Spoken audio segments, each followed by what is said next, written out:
Well, I heard that the police had a hand in sponsoring this theme park. Probably because the Gatewater Group owes the police... Probably because the Gatewater Group owes the police from all those cases they solved. They have all the power of this state, and they use it to make a theme park? Madness. That's not just any theme park. They have a handicap-shaped double looping roller coaster.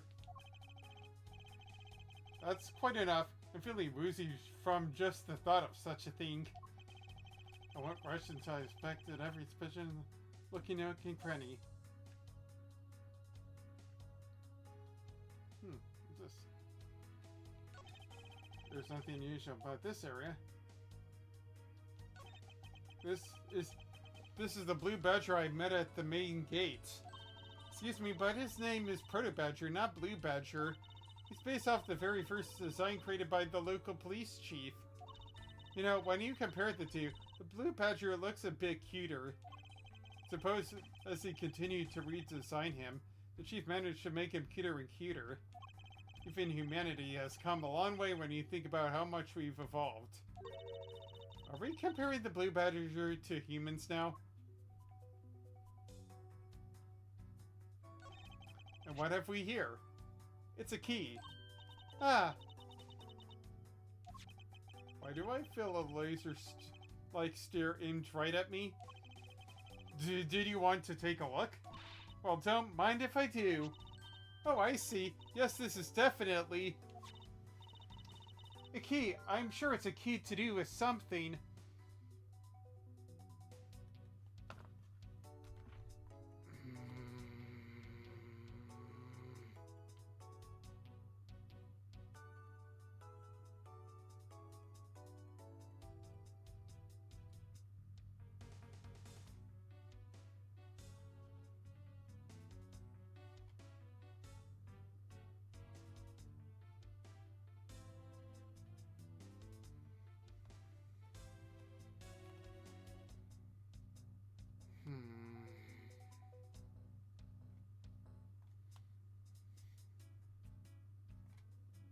Hey, I'm online.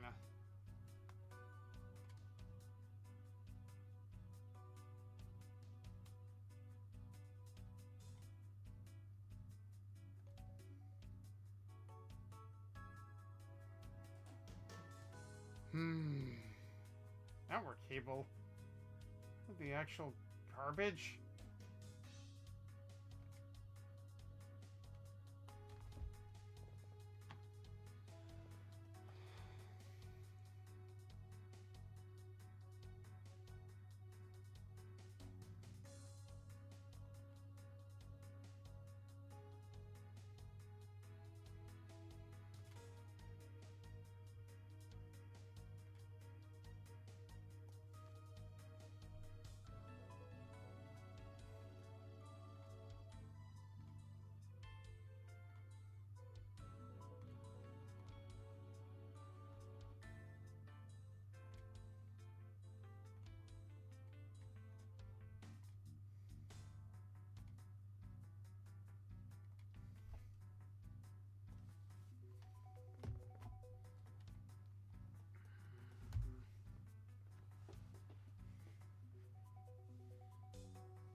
let's see here.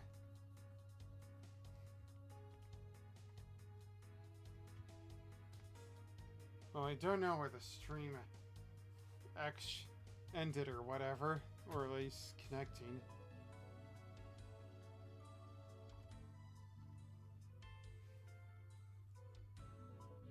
In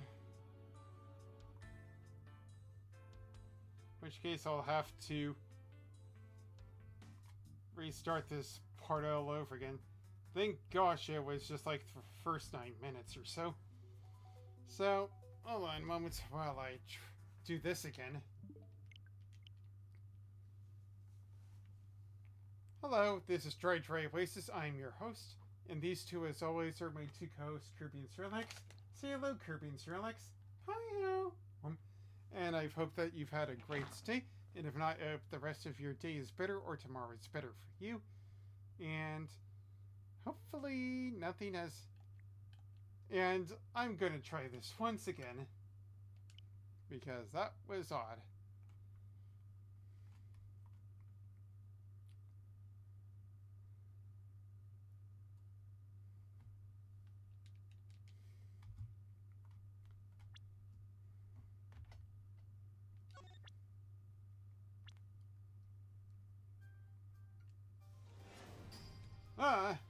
Okay. Hey there, Miles Edgeworth. That is so cursed. And again, this is part of the California Wildfire Leaf Stream series, so I'm here doing a fundraiser for the Los Angeles Fire Department Foundation. Nothing has been raised yet, but if you can help out with them, that would be great. And yeah, let's kick things off with where I was the last time. Hopefully it's where I was the last time.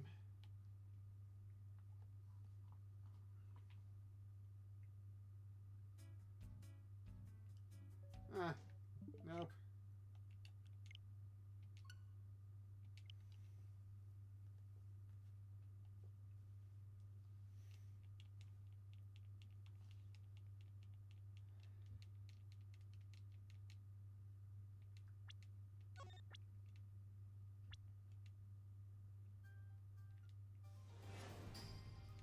Let's see here. Load from here. From here. And it's been a while. Let's see this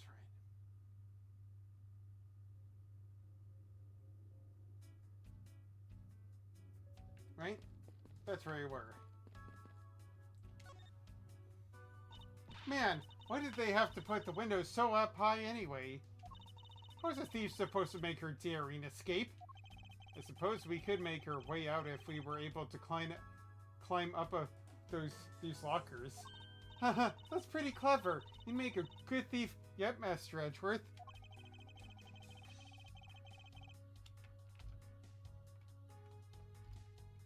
Please don't ever place my name and the word thief in the same sentence again. Let's see. I wonder if I can jump and grab the top of the locker here. Huh. Man, why did they have to make such ginormous lockers anyways? Even if we wanted to use these lockers, we'd need some sort of foothold. Lockers. If we can get to the top, then we can escape. If only there were some footholds. Get to the top.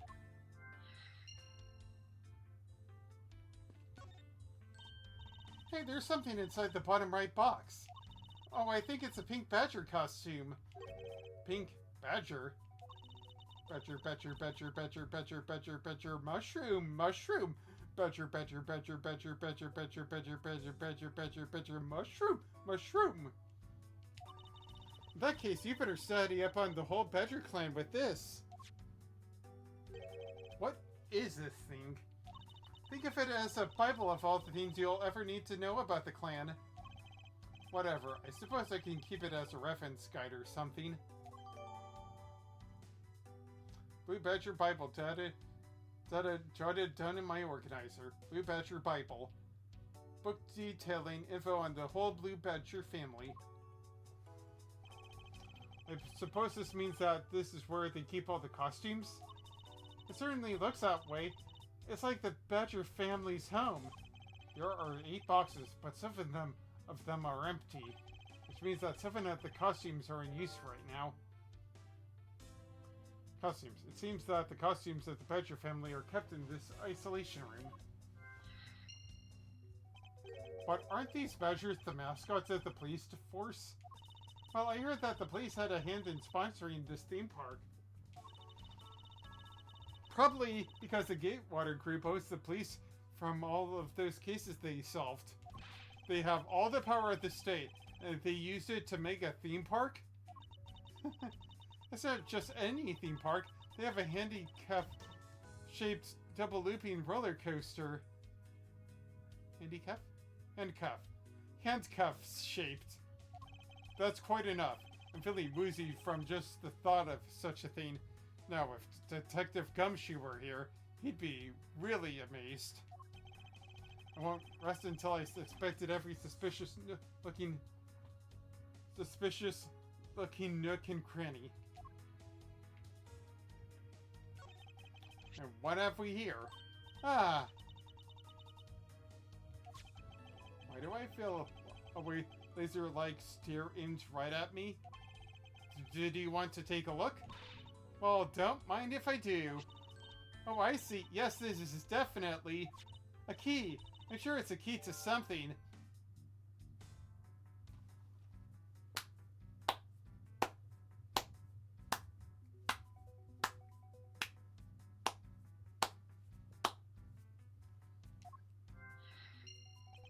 This something is what is relevant to my interest.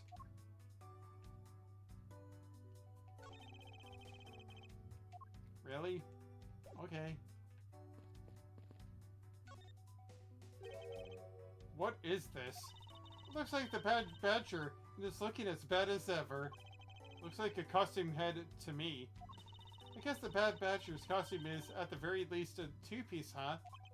The real question is, why is only the head sitting out here on the floor? It's Bad Badger's head. Costume separates into head and body. This head was left in the isolation room. No, I don't want any errand.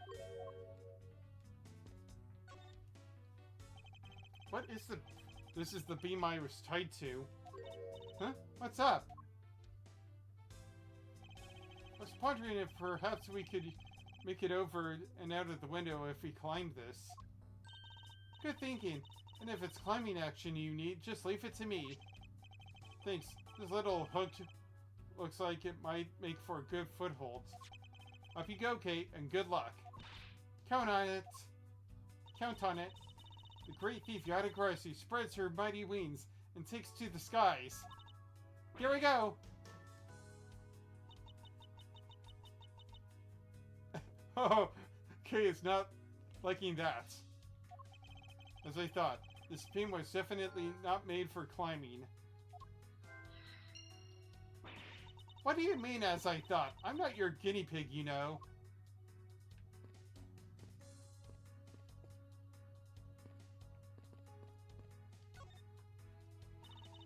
Maybe we can use this paint to help us escape.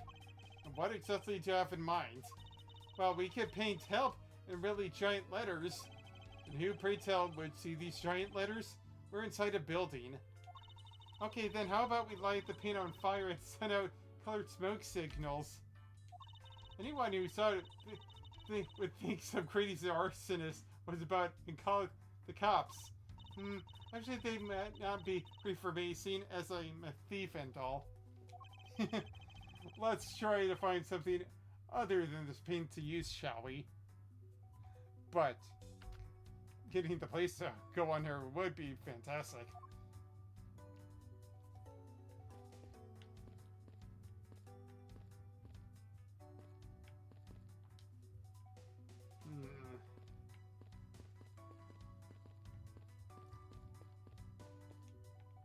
Can I come? Kidnapping. Do you know where the person who kidnapped me went? Well, after they locked you up in here, it sounded like they went into the next room and started talking to someone. I feel like I heard something as well, but it's all a haze in my mind. However, I do recall that the kidnapper was talking with someone. It was just a guess before, but I guess I really am dealing with two kidnappers here.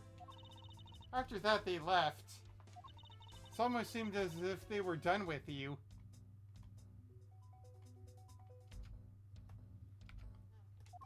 I suppose that is the case, as my kidnapping seems like an afterthought to the 1 million. Well, if they went into the next room, let's see what we can find out through the slot. Ooh, we can peer into the room the kidnappers were in from there. Won't rest until I inspected every suspicious looking cranny. Is that what I think it is? Looks like the kidnappers had an escape tunnel prepared just in case. That's awesome! They're like a bunch of great thieves themselves. No, they're not, because I highly doubt they made the tunnel themselves. The floor panel was removed and propped up against the beam in a very specific way. I think this building was originally built with a basement or underground area. Thinking time!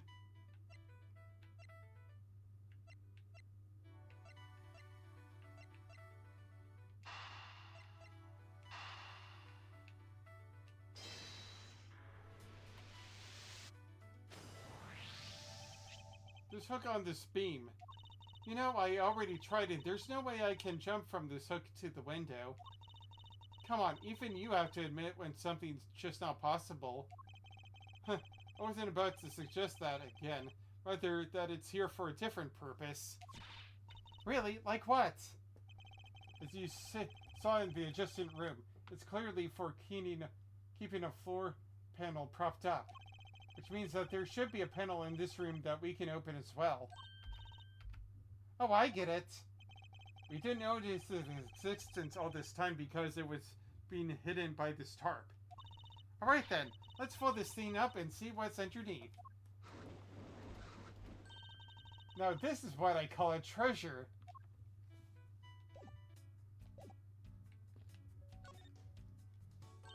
Oh, this must be another entrance to the secret hidden basement. I totally smell treasure. The scent I wish to smell is the sweet fragrance of freedom. You and me both. Then what are we waiting? What are you waiting for? Hurry up and open the hatch. Alright. This thing is locked down tight. Underground entrance. We might be able to escape through here, but the door is locked. If only we had something that can open it. Ah, fiddlesticks!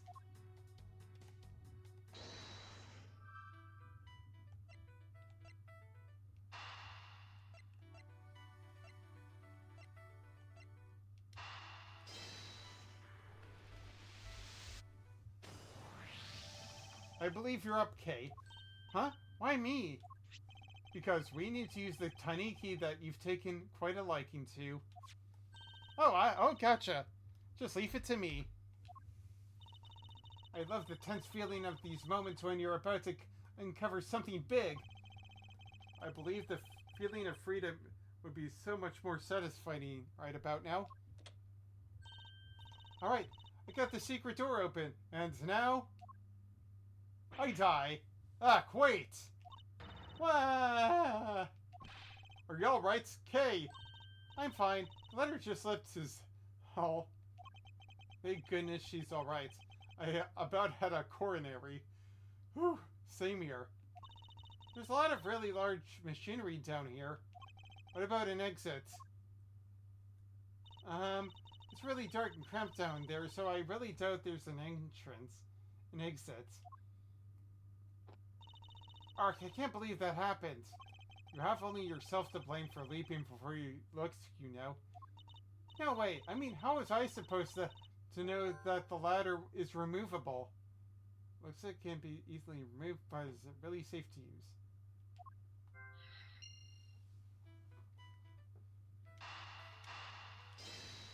I mean, duh.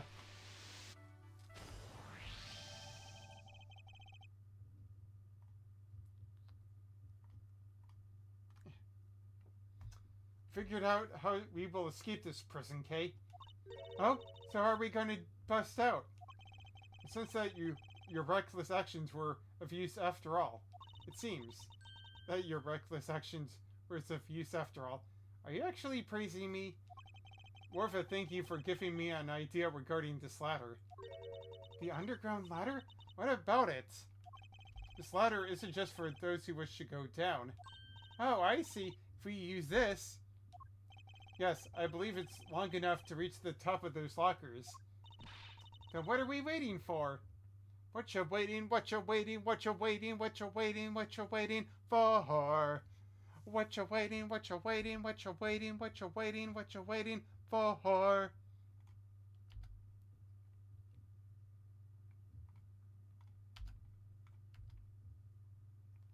What you waiting, what you waiting, what you waiting, what you waiting, what you waiting for? What you waiting, what you waiting, what you waiting, what you waiting, what you waiting for? Investigation complete. Alright, now we can get out of here. Whee! Look at Gay, she's so happy. Yes, we've spent entirely too much time in here. Kidnappers who held me hostage and a mysterious Interpol agent. This case is only getting started, and I'll be the one to bring it to a resounding end.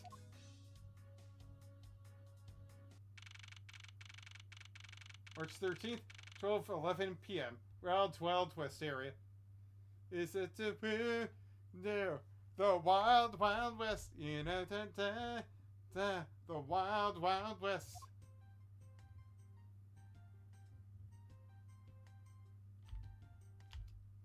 Yay! Looks like it stopped raining for now. Ah, darn it. It's not raining. It's not pouring. The old man isn't snoring. Yeah, and thank goodness. You have no idea how hard it was raining either earlier. I mean, even as for me, I get that because my shoes tend to be, like, slippery as all heck, so I know how she feels. Mr. Edgeworth! I'm so glad to see you managed to escape, sir. I was so stressed out that I thought my heart was gonna give out. Detective Gumshoe, may I ask what in the world it is? Well, that's, count off, MIB. Here come the men in black. They'll help you to remind you. Count off. 1, 2, 3, 4, 5, 6, 7, 8, 9, 10, 11, 12, 13, 14, 15, 16, 17, 18, 19, 20, 21, 22, 23, 24, 25, 26, 27, 28, 29, 30, 31, 32, 33, 34, 35, 36, 37, 38, 39, 40, 41, 42, 43, 44, 45, 46, 47, 48, 49, 50, 51, 52, 53, 54, 55, 56, 57, 58, 59, 60, 61, 62, 63, 64, 65, 66, 67, 68, 69, 70, 71, 72, 73, 74, 75, 76, 77, 78, 79, 80, 81, 82, 83, 84, 85, 86, 87, 88, 89, 90, 91, 92, 93, 94, 95, 96, 97, 98, 99. Shifu, all 99 members are here and accounted for, sir. What an entrance!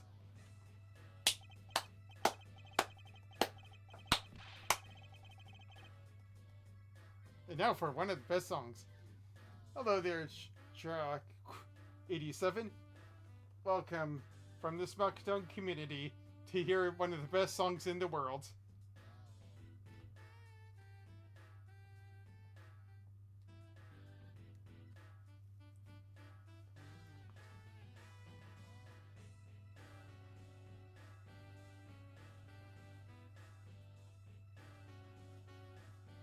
That's saxophone.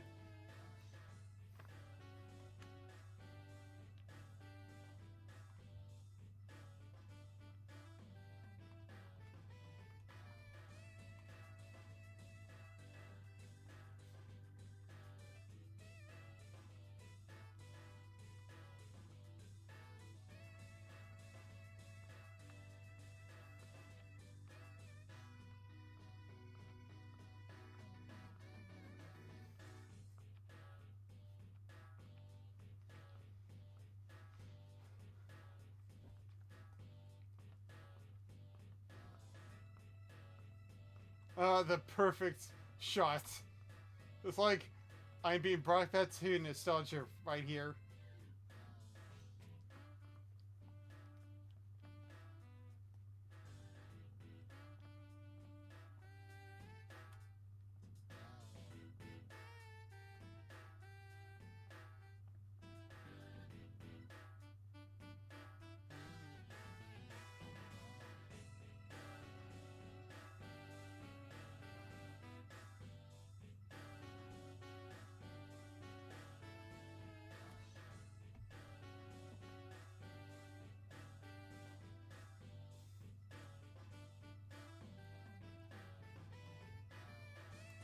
Oh, look at these. This scene is so memorable for me. The 10-gallon here. Our saloon. That's saloon. Okay.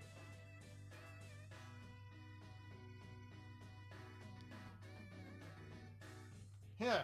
What the heck do you think you're doing cutting my cubs like that? Every person is a valuable human being, you get me? And everyone has a name to their parents gave them. No one is a 2 or 3. Everyone, regardless of age, rank is a number 1. Got it? Da da da da da da da da da da da da da da da. We are number 1. Dun dun da da da da da da da da da da da da da. We are number 1. We are number 1.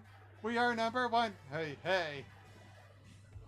She-fu, she-fu, she-fu, she-fu, she-fu, she-fu. You are Ancient Lane, I take it? You infidel! How dare you address our Shifu so rudely? Grrr! Like Z says, a cub who disrespects others soon feels the disciplinary bite of an elder. So don't you ever forget to show the proper respect towards another person. Sheena. This isn't much, but please accept my card. Oh, thank you. Please accept mine in return. Yeah. Yeah. Yeah. Yeah. This is an awkward way to... Why don't you just go towards each other? That is weird. Stop trying to bend. It looks awkward. You all see that just now? That is the proper way for 2 people to show their respect. Keep that in mind and you'll get far in life, got it? Ah, that's right. Franziska did warn me. Something about an elite Interpol agent from the Republic of Xingfa. Apparently, this man has the highest successful arrest rate in the organization. Agent Lane, why exactly is an Interpol agent involved with this clearly domestic case? There's none of your business, Mr. Prosecutor. How is it not? I've heard a rumor about you, or 2 about you. You solved a murder that occurred during your flight home recently, right? Huh, but you sure took a while to just arrest one little flight attendant. How pathetic. How dare you say that about Mr. Edgeworth? Are you saying you could have solved it faster, pal? The comedic relief jumps to the aid of his master. How cliche. Look, what I'm getting at is that if I had been there, no one would have died. I would have solved the entire case and Agent Hicks would still be with us here today. Agent Lane knew yesterday's victim, Agent Hicks? Agent Lane knew yesterday's victim, Agent P. Hicks? Hicks was like a little brother to me, so now I'm out to take my revenge. Agent Hicks was investigating a smuggling ring with Franziska and the 3rd person. This must be the man she was talking about. In that case, you should understand how I feel, as a kidnapper is someone I know. So I ask that you please allow me to participate in the investigation. Not so fast! This isn't your neatly trimmed courtroom of Eden, you know. You're in the wilderness now, Mr. Prosecutor, and you're way out of your league. No hard feelings, but why don't you go on back to your courtroom now, pretty boy? Oh, snap! I mean, you're a pretty boy too as well, Shi Longlane. You, how you dare mock the court? I do, and I don't need the help of a filthy prosecutor. Sorry, but the truth doesn't need the likes of you to distort it today. Hey there, Lala Lovely. Nice of you to smack on down. Who uses the adjective filthy to describe a prosecutor? Who uses the adjective filthy to describe a prosecutor? Because I'm definitely not filthy. Now, if Justin Timberlake was here, then that would be a different story. Why? Why do I feel such an intense loathing emanating from him?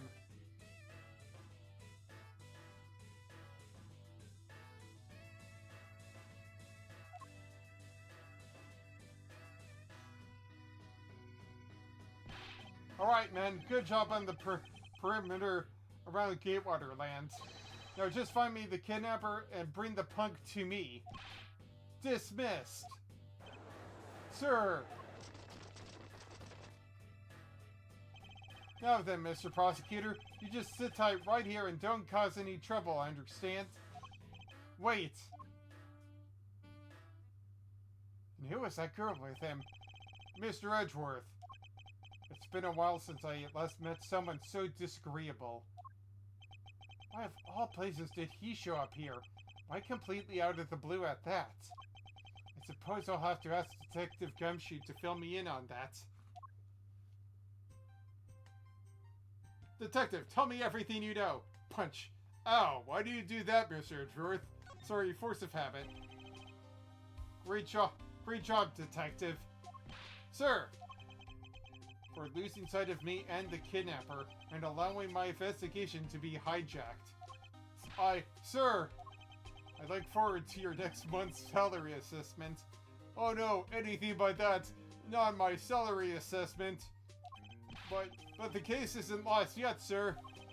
I'm gonna show you just how much of a man Dick Gumshoe can be. Phrasing, Detective Gumshoe. Phrasing. Shall I prepare the 21-gun salute now or later? Go on. 21 guns! Head at a pot! Head at a pot! Detective, are you sure it was the precinct you called for backup? Of course, sir! I think I would know the number to my own precinct like the back of my hands.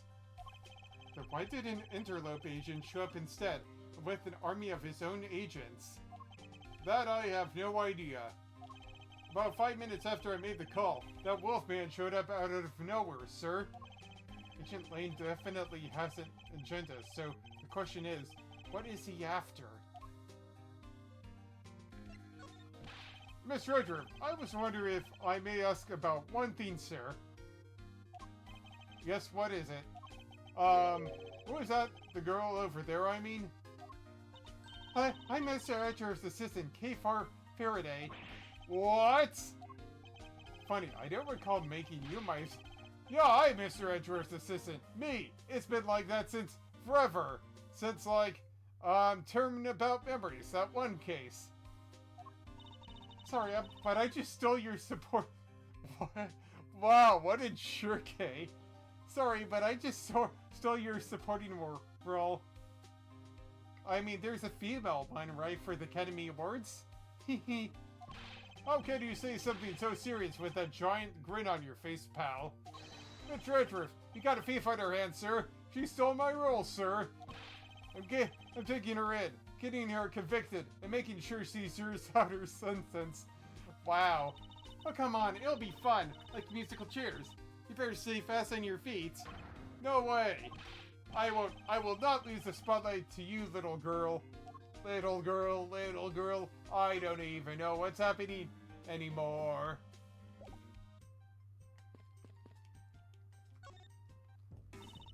Man, I can't calmly do any stealing with all that detective, with that detective around.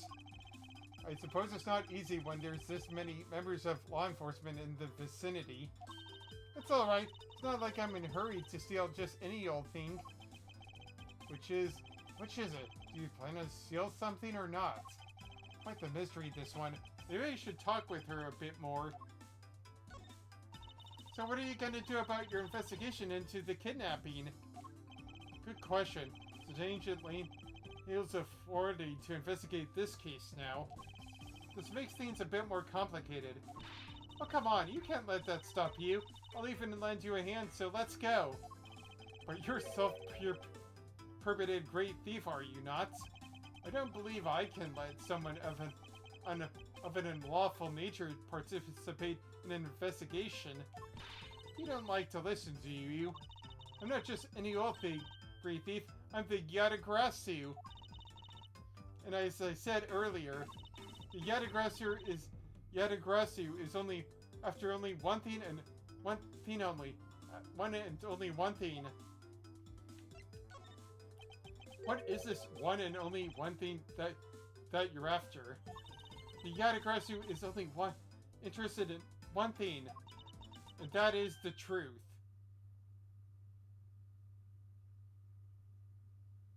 Huh. Sounds reasonable. I see. It was 7 years ago. There was a vigilante who threw the business world into a panic. Labeled mysterious and phantom-like, the Yatagarasu appeared and vanished at will. Though we still don't know much about this thief's ultimate goal, we do know the targets. The Yatagarasu like to find and publicly disclose evidence of corrupt dealings of all sorts. Once a target was chosen, no dramatic calling card or announcement was sent forth. Said the chosen corporation was infiltrated without even the target noticing. Some days later, the evidence that was found was sent out to the mass media, along with a card of the mark of a three-legged raven. Looking back, I suppose you could call what the Yatagrasu was stealing the truth. Could this child really be the successor to the original Yatagrasu? I mean, nah, probably not. But that can't be, can it? Lance, where are you, son?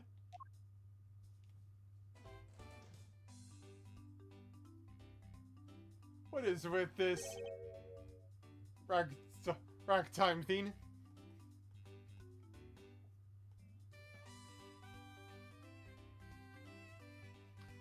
Mr. Amano?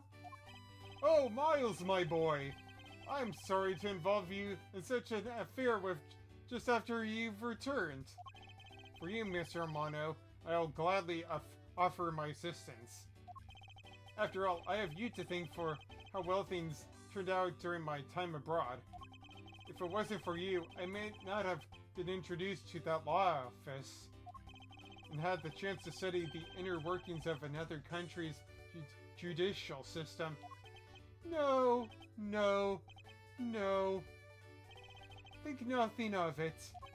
As you know, Manfred and I go way back.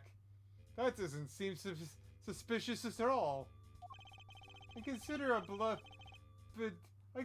beloved disciple of his to be like anyone of my own blood. I said, if you ever want to go overseas again, you only need to ask. I can use my company's vast network to send you anywhere at any time. Who's the old man? He is the father of the currently kidnapped Lance Amano, Ernest Amano. I hope he's definitely Ernest. No then, have you found Lance yet, Miles? Please, I miss my poor boy dearly. I'm terribly sorry, but your son's whereabouts remain unknown, Mr. Amano. What? Hold on there! Then what happened to all the money? All that money? I believe the 1 million has been stolen. That the culprits are now on the run. What? Poor old man. Don't you have anything you could give him to cheer him up, Mr. Edgeworth? I know one thing, the truth. Forgive me, Mr. Amano, and your Dota. What are those kind of ears, anyways? What is that? I was wondering if you could please tell me the details of the kidnapping one more time. Oh, it was yesterday. A call came to the house. From the receiver came the sound of my son. Help me, Daddy! Sniff. I know this is tough, but please stay with me here, Mr. Amano. You don't understand. He hasn't called me Daddy in ages. It was incredibly moving. I wish I had recorded him saying that. You definitely should have recorded that conversation. Why not avoid the foolish sentimentalities of an old man? Refresh my memory. What kind of person is Lance again? Well, he's a human. Oh, well, telling you about Lance help you get him back. Surprisingly, a lot can be deduced from a person's relationships and behavior. Very well then. Lance is my one and only son, and he turned 21 this year. He is very much like me when I was his age. Kinda very attractive. I'm sure women simply can't get their hands off of him. Is there anyone else about him? Is there anything else about him you notice of late? Now that you mention it, I haven't been able to get in contact with our butler, Wildfire. Your butler? Yes, his name is Wildfire Deacon. He's been with our family for years now. He gets along so well with Lance, so I thought maybe he would know where my son is. Mr. Romano, could you please tell me a little bit more about your butler, Mr. Deacon? As a butler, he's outstanding. He even serves as Lance's personal private tutor. He took a brief leave recently, but even after it was over, I haven't been able to reach him. How bizarre. How bizarre. So you still haven't spoken with him since his leave? What about his family and friends? They said they hadn't seen him. I tried everything I could have, Miles. Do you think this could have something to do with Lance's kidnapping? It's possible, but I can't say anything for sure quite yet. So even the person closest to the victim has gone missing. Suspicious! Wildfire Deacon. Sounds like one name I had better keep in my mind. Detective Gumshoe. Yes, sir. Let's begin our investigation. Even if that Interpol agent holds authority to head this investigation, we can't allow ourselves to stand and idly by, twiddling our thumbs. I'm with you 100%, Edgeworth, sir. Mr. Edgeworth, sir. I, Dick Gumshoe, pledge to stick by your side through and thick and thin. Mr. Amano, it was my fault that the culprits escaped. Which is why, with your blessing, I vowed to return Lance to you myself. Oh, I've never seen you look so passionate before, Miles. Good luck to you, my boy. Alright, well, what are you waiting for? Let's do some investigating. If you think I'm losing to you, pal, forget it. Begin investigation. Wild West area. So, what should we examine first? Thanks to Agent Lane, we can't leave this area. But the culprits were here until only very recently, which means we may be able to find some clues that will tell us how they escaped. Okay, let's get looking. Hey, you there. Who, me? What are you doing goofing up in a place like this? I wasn't goofing off. I was about to help Mr. Edgeworth kick off his investigation. Gumshoe, you idiot. You imbecile. All precinct detectives are now under Agent Lane's direct command. No way! I'm not working for Wolf Boy. Mr. Edgeworth, can you do something? I'm not exactly in position to argue, seeing as how you are a member of the police. Good. Now let's go. No!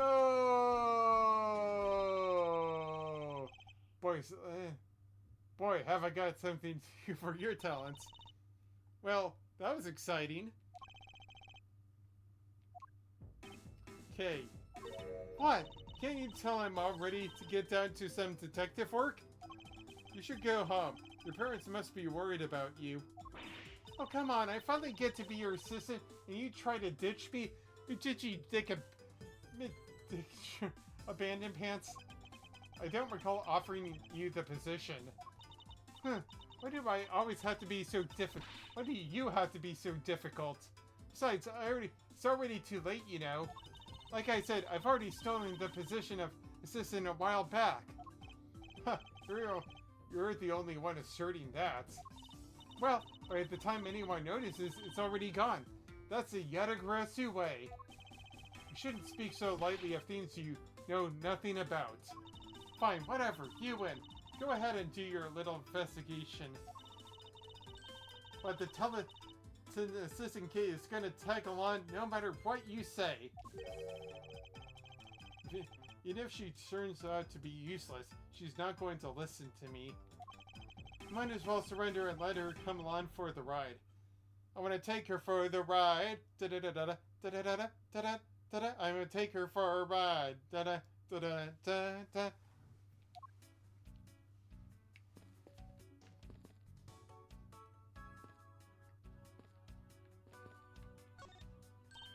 Hey, there's a bunch of footprints in the mud over there. Here. Remember hearing rainfall out here while I was being held in there. Yep, it was a passing rain. Just a passing rain. That's why the ground is already pretty much dried up. You should be thankful. Let's just with some nice footprint samples. You know what? I bet if we follow them, we can find out where the kidnappers went. Plus, we'd be able to spot them because of their muddy shoes. I don't think it will be that easy. Why not? Look carefully. There are quite a few different sets here. We don't know which one belongs to the kidnappers. Well, that's true. We don't know what kind of shoes they were wearing. What kind of shoes? If only we knew, we'd be able to track the kidnappers from the footprints.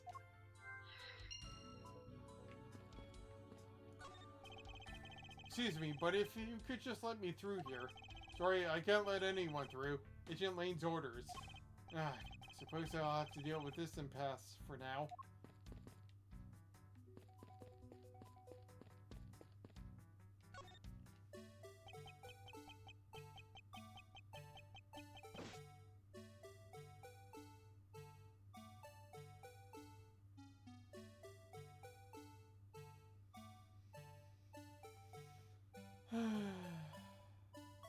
I thought I would never hear this jingle again.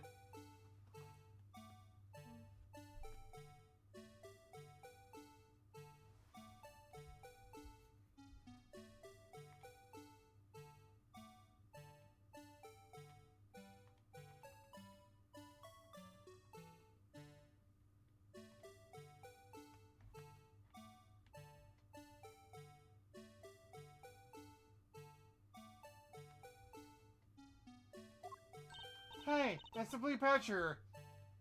I gotta get something out here. Maybe a knife, or a spoon, or a fork.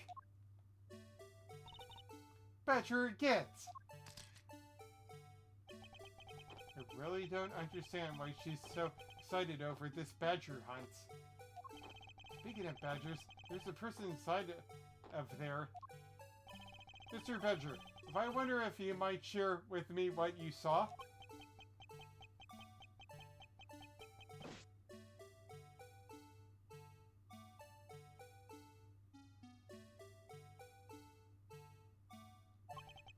He's doing that contorted, wriggling dance again. Aha! Ah, you've uncovered my undercover identity, sir. I was to remain hidden under that hat, sir. Aren't you Officer Meekins?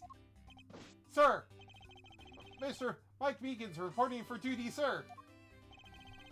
This man was a witness in one of the cases I headed 2 years ago. About the only thing I remember about this officer is that He often spoke and acted before he thought, which gave me a great deal of headaches. Amen to that. Is he a friend of yours, Mr. Edgeworth? I met him in the courtroom once before. Why was he so upset when we unmasked him? Does he have something to hide? Officer Meekins, why are you standing here wasting time? Sir! Because I'm not a police officer right now, sir. I'm the Blue Badger. And I'm creating memories and dreams for the kids. That's never a waste of time, sir. I have dreamed to become as big as Detective Gumshoe, sir. I was patrolling the scorching, boring beat until a little while ago, when the dispatch radio on my shoulder crackled that the kidnappers had escaped, sir. I thought maybe this was my shot at making detective, sir. I rushed on over to join in, but when I got here, there was a sea of people already. And I couldn't spread my trademark friendliness and joy onto anyone. It would seem that some people never change. So, why exactly are you in that ridiculous outfit? Sir, that's because, sir, I'm here to keep the visitors in good spirits, sir. But it's also to hide the fact that I'm an officer on the trail of kidnappers, sir. I see. Agent Lane is very wise to employ this sort of diversionary tactics. To be handled the role of the Great Blue Badger out of all of the different disguises, sir. It's such an honor. How long have you been standing here, officer? Sir, for about 1 little hour, sir. That's around the time I woke up from being knocked out unconscious. And I've been here ever since, sir. If that's true, then it's possible Officer Meekins saw the kidnappers escaping. But however, sir, I must tell you I didn't see a thing, sir. I haven't asked you anything yet, officer. No, but I know you will, sir. He's hiding something from me. Officer Meekins, I insist that you tell me more about your recent movements. Sir, I've been playing the role of the Blue Badger this whole time, sir. And getting into it too, sir. I patrolled the park all while wearing this costume, sir. And about 1 hour ago, I came over here, sir.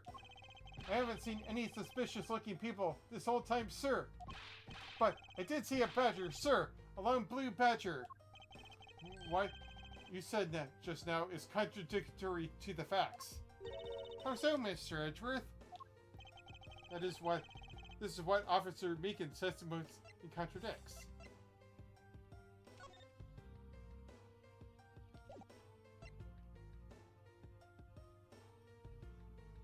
Here we are. Take that!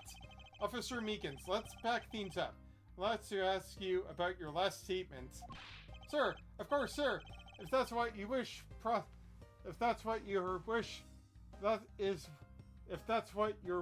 prosecutor, Mr. Prosecutor, this little patrolman will wait as long as I am commanded to wait. You said you saw Blue Badger, correct? Yet, if you will take a look at this, what you saw was not supposed to happen. This park is supposed to have only one badge of each badger in at any given time. Which means that as long as you are the Blue Badger, Officer Meekins, you should not have seen another Blue Badger when entering the premises. What? Sir? That would mean that there are 2 Blue Badgers walking around. But why?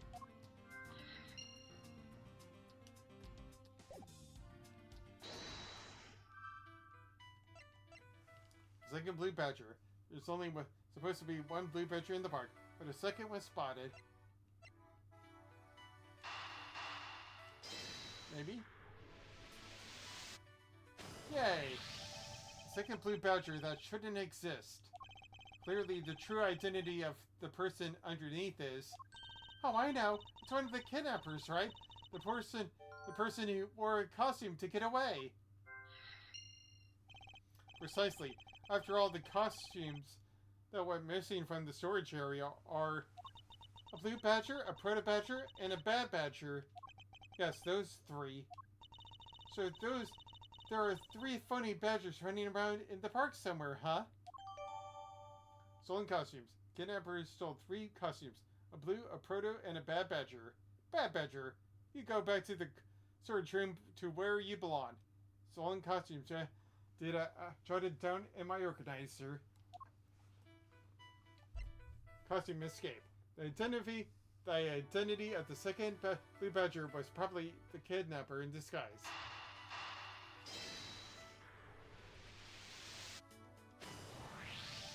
Now that we know that the kidnappers were wearing badger costumes, those footprints from earlier take on a new and very significant meaning. Oh, you mean now we know which tracks belong to the kidnappers, right? Yes, more than shoe prints. We need to follow the paw prints of badgers. Hey, Mr. Edgeworth, it's time to use those footprints and go badger hunting. Badger, badger, badger, badger, badger, badger, badger, badger, mushroom, mushroom.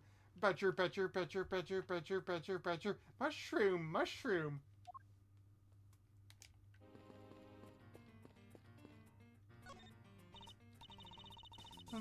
So we're looking for footprints made by the costume. Hey, I think I found them. There are 2 sets here. They both do look like possible candidates. This set of walking off to the west. This set is walking off to the west. Alright, it just stops. I can't make heads or tails of where it's headed from here. Think we can assume that it's headed towards the stadium. I wonder where the other set leads. This one seems to be headed east.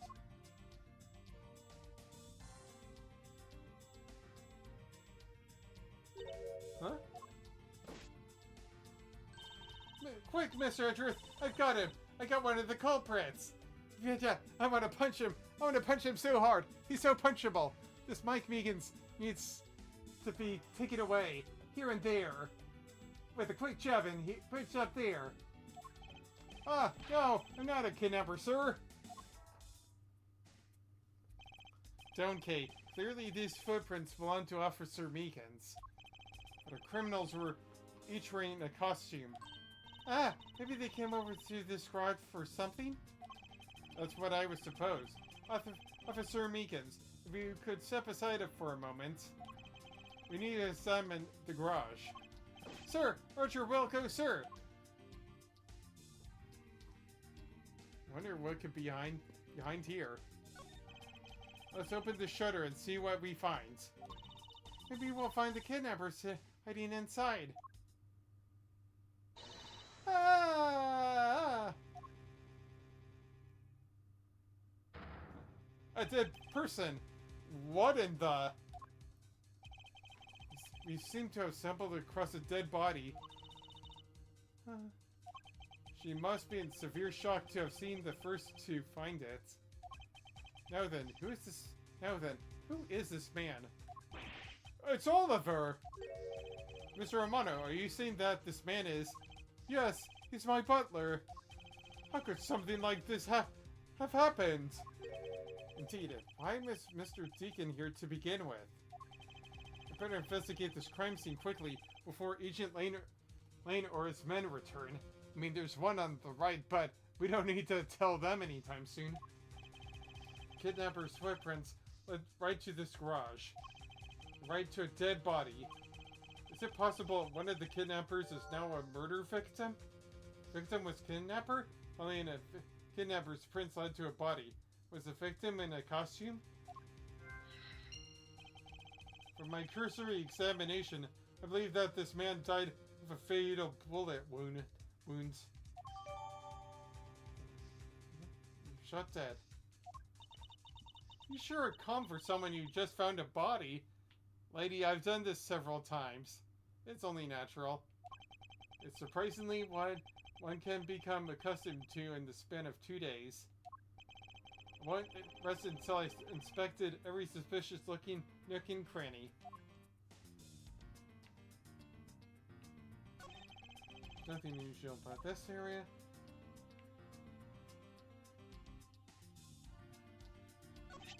This is an unusually shaped pendant. What is it? Is it something valuable? She seems to have regained some of her composure. Looks like a horse pendant. It's got an antique feel about it, and it's really pretty.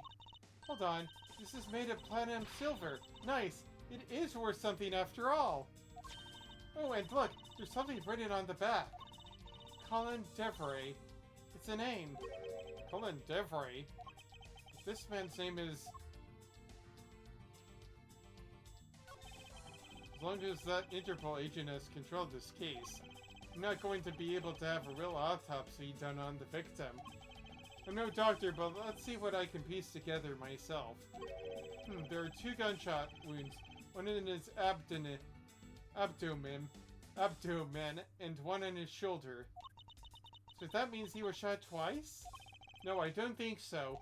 I think the abdominal one is the entry wound, the one near his shoulder is the exit wound. Nice, I knew you could figure it out. Comes with experience, and I've seen my share of crime scenes. Speaking of an experience, this crime scene seems a bit too clean for a murder where the bullet was cleaned through. Should make a note of this oddity. Space oddity? Ground control to Major Lane.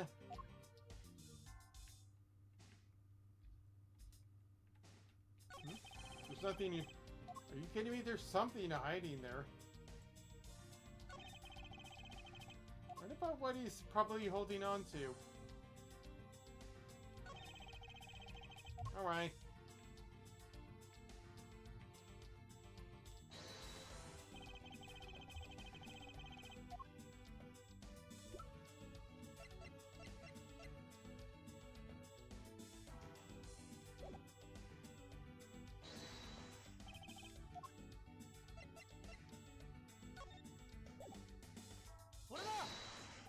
This piece of evidence alone solves this whole case. Really? You think so? Because, to be honest, I don't really see how it solves anything. You must be confused jumping from a kidnapper to a murder. Yeah, that's it. I can't believe I made such a large blunder.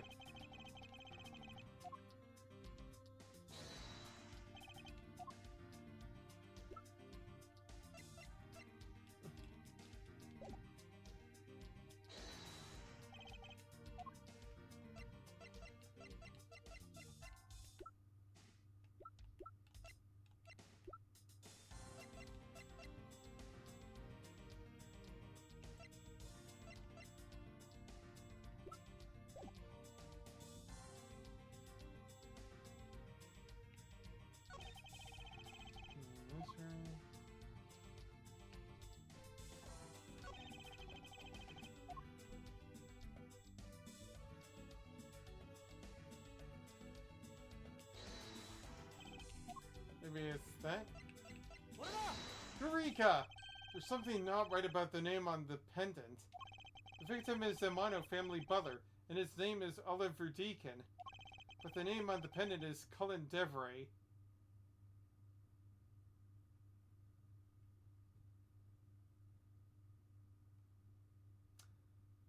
Huh. Wonder what's up with that? Don't know, but I think we've hit upon an important piece of information. Mr. Deacon pendant. Mr. Deacon's pendant. Shaped like a horse. Cullen Devray is engraved on the back. I think it's pretty obvious, but I will say mum about that. Investigation complete. Yay, more health. Lance! Lance, where are you, sweetie? Oh, who now is this? Excuse me, but you are? Huh? Oh, this is bad. He's really good looking. Heck, stop it, Lauren. You can't let yourself fall for a playboy like him you're in love with. Sounds like someone doesn't know the meaning of the phrase inner monologue, huh? Sorry to interrupt your conversation, but might you be a friend of Lance? Yes, I'm Lance's girlfriend. My name is Lauren Pops. His girlfriend? Or something like that. We're more like friends, and we're not lovers or anything. Well, we haven't got that far yet. But I guess that's how people are gonna see it, so I should just accept it. We even got this ring as a present from Lance. Swoon. Lollipop, lollipop, oh lolly lolly lolly lollipop. Bum bum bum. You know what she reminds me of? Our cartoon character. Ugh. I inquire as to why you were here. I haven't been able to get in contact with Lance lately. I began to get really worried. I looked everywhere for him, and then I heard about the kidnapping, so I came here. Wow, you're so really strong for having made it through all this by yourself. Is it true? Has Lance really been kidnapped? No one is supposed to know, but yes, it's true. Oh, Lance. Can't believe you've been spirited away. I wonder what you're doing right now. Looks like she's gone back to the fair maiden and love routine. So, Mr. Edgeworth, where do we go from here? Where do we go now? Where do we go now? Where do we go now? Well, we found a body, so we should look into the murder. Hold it! My men brought me up to speed over the radio. And I have to say, you really should have called. I heard you found something very intriguing. I have nothing to hide, Agent Lane. This is exactly what you see before you. I'll take it from here. Now that guy's really dead. Hey, you waiting for an invitation? Hurry up and detain the suspect now. Suspect? Who? Officer Meekins, is it? You're coming with us. What, sir? I had nothing to do with it, sir. Agent Lane, don't you think you're being a bit rash? Do you even have a good reason to suspect Officer Meekins? Huh, I leave that kind of stuff to you prosecutors. It's your job after all. Like I said earlier, crime scene isn't as forgiving as your precious courtroom.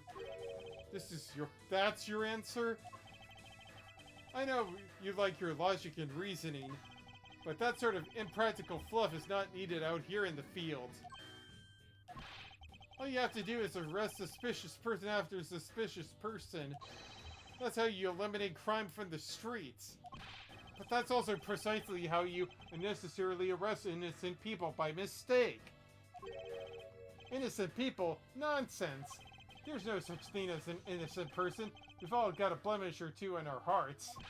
That's tyranny. I won't allow such a thing to go on unchecked before my eyes. Yeah, too bad you don't call the shots around here. As I have sworn to uphold the laws of this land, I cannot allow you to take this man in. That you would arrest a man on false charges without conducting an investigation. Have you no honor as a member of law enforcement? How dare you speak so disrespectfully to our Shifu? Hold it! I'm twiddling my thumbs. You amuse me, Mr. Prosecutor. Langsley says every pack has its own rules. If you can play by their rules and come out on top, that is a true victory. Alright, I'll give your beloved laws a fair shake. I'll show you just how much investigating I've done. Through my line of logic.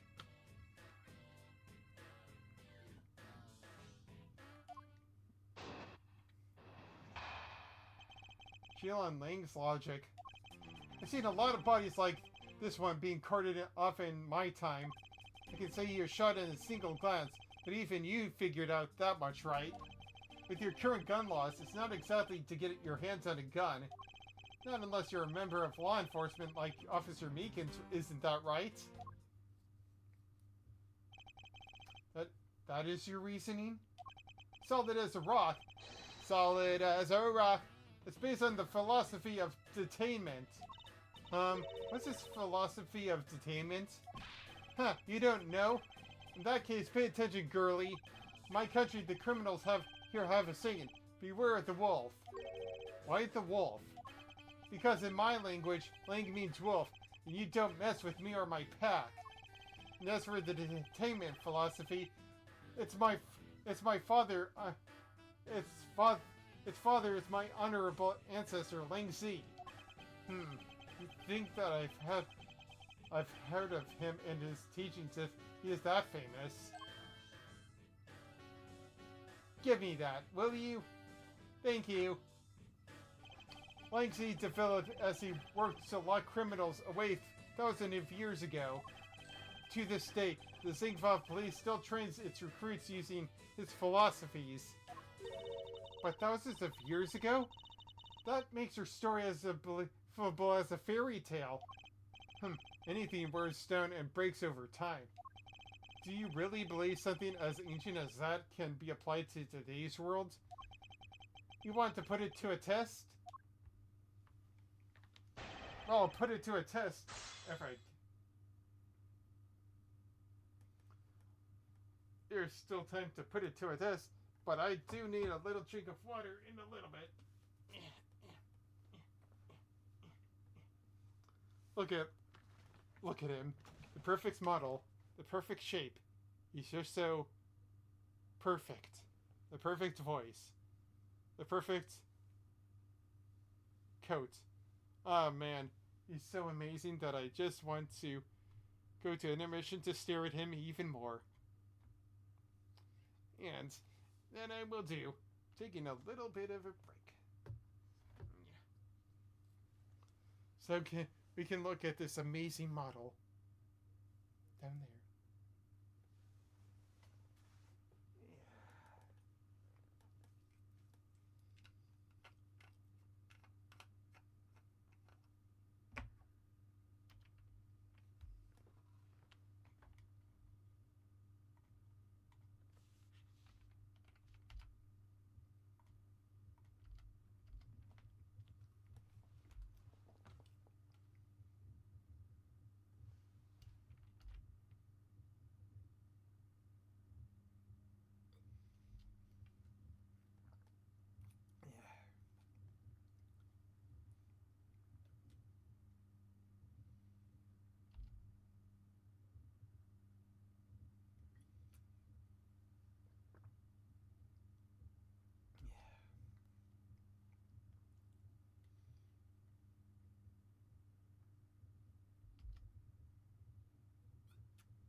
Alright, back to the game.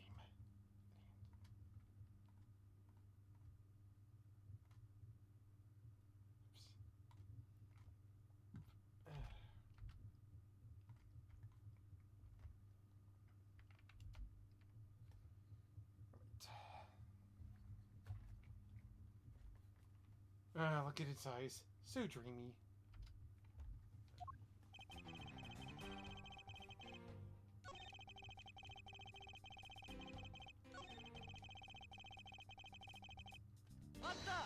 Hold it! It would appear you've studied a little of our laws. Studied? Who needs to study what every child on every street corner already knows? That's Shina, the Federal Firearms Restriction Act. That's it, the Federal Firearms Restriction Act. It is not easy to get a gun these days. Only in Japanifornia. Only in Japanifornia. Interesting. That woman is the one in charge of keeping track of the information.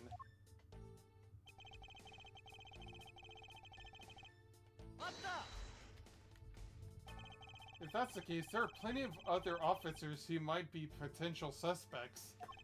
You're not seriously going to arrest each and every one of them, are you? As if I would need to. I've already looked into everyone else here. Oh? Other than Officer Meekins, I know no one else's weapons has been fired. How did you check out every single person's weapon in such a short span of time? That's because each and every one of my subordinates is extremely capable. It didn't take more than a few minutes to conduct an entire investigation. Power sheer numbers. But you have yet to check Officer Meekins' weapons, correct? Thanks for reminding me. Hey you, show me your gun. Oh! What's wrong? Why does he look so sickly pale all of a sudden? Gun! What did you say? I can't hear you. Stop mumbling and spit it all out already. Sir. I lost my gun, sir! How can you be so irresponsible? In the end, it looks like you're still the only suspect we've got. You're the one who waited outside this garage to ambush and kill the victim. So you think that Officer Meekins waited here to kill the victim, do you, Link? I think this little accusation deserves a lot more scrutiny. Officer Meekins ambushed the victim in this garage and killed him here with this gun.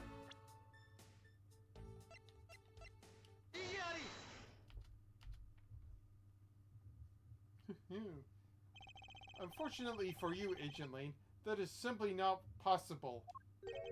What do you mean? You've seen the crime scene for yourself. While you were looking, did you not think to yourself that it was a bit too clean? Aye. So you did notice that there was too little blood. Do you still wish to claim that Officer Meekins committed the murder here? Because this isn't the crime scene.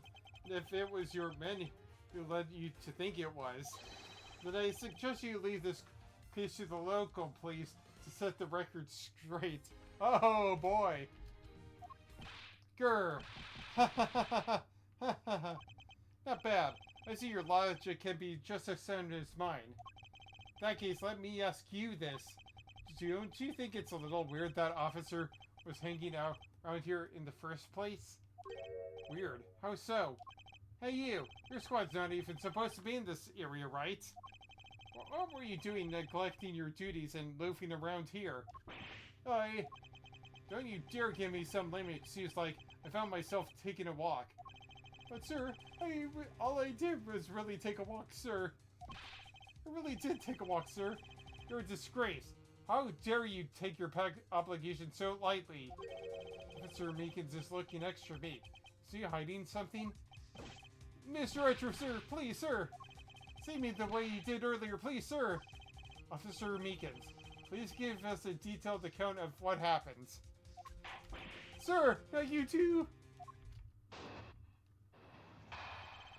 You Begins testimony. It's true, sir. I wasn't assigned to this area, sir. I was told to check every square inch of the main gate area, sir. I was also looking for the kidnappers while seeing dreams in the Blue Badger mobile, sir. But I got completely caught up in my role, selling dreams to the children, sir. Before I knew it, I found myself here in this area, sir. What is this Blue Badger mobile? It's a moving store on wheels that sells sweet dreams and merchandise, sir.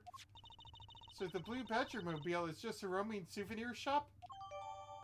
Blue Badger mobile shop on 3 wheels. Was parked inside the Wild area garage. Blue Badger mobile. Sir, I swear I was just chasing the kidnappers down while I was being a good dream merchant. Seems rather worked up, even more than his usual hyperactive self.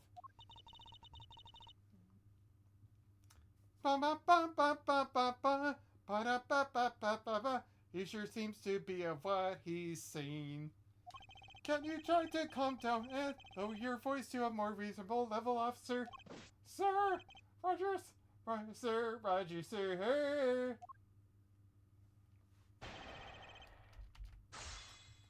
Begins testimony.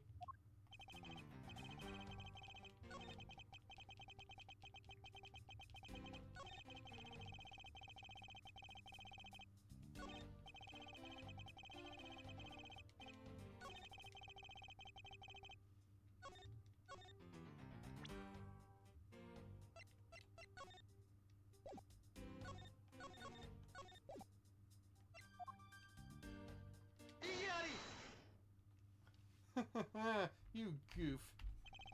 Officer Meekins, I would appreciate it if you didn't tell such transparent lies. Sir, I'm lying, sir. Yes, you are. If you were really out there selling dreams with the Blue Badger mobile until recently, what is it doing here inside of the garage? Actually, I just lost track, sir. Lost track of what? By the time I realized it, the Blue Badger mobile was nowhere to be found, sir. Which would mean it was perhaps stolen? And that's when I came back to this area, thinking maybe it was in the garage, sir. But that's when you found me, Mr. Edgeworth, sir. A likely story. Who do you think is going to buy such a convenient tale as that? And what exactly is so convenient about his story? Car getting stolen is completely unbelievable, even for a cover story. But I think we can assume that the car was used alright to move the dead body. What? You killed the victim at some distant location, Officer Meekins. Then you use a Blue Badger mobile to transport it all the way here. Now you're coming with me. But it wasn't me! Sir, the killer, sir! It wasn't me, sir! Agent Lane, wait! Him, what do you want now? We still don't know where the real scene of the crime is. You can't say we know all the facts of this case, let alone the truth. I told you, truth smooth, I couldn't care less. Our job is to catch the crook. You'll find out your precious truth after we arrest this guy and take him in. That's the job of you prosecutors and your fancy courts with your logic. And as for us, we don't have that time to waste. You boorish buffoon. Boo! Boo! Boo! I think you need to leave. What? We need to get the body to autopsy, and you guys are getting in the way. You would interfere with another one of my investigations? Hey now, let's not forget who holds the actual authority to conduct investigations here. Grr. I'm afraid the one doing the interrupting is you, my ignorant little pretty boy. Yugg. Now be a good boy and get on my sight. If you don't, I'll arrest you for obstruction of justice. To be continued. And I will save the game. And I will save the game.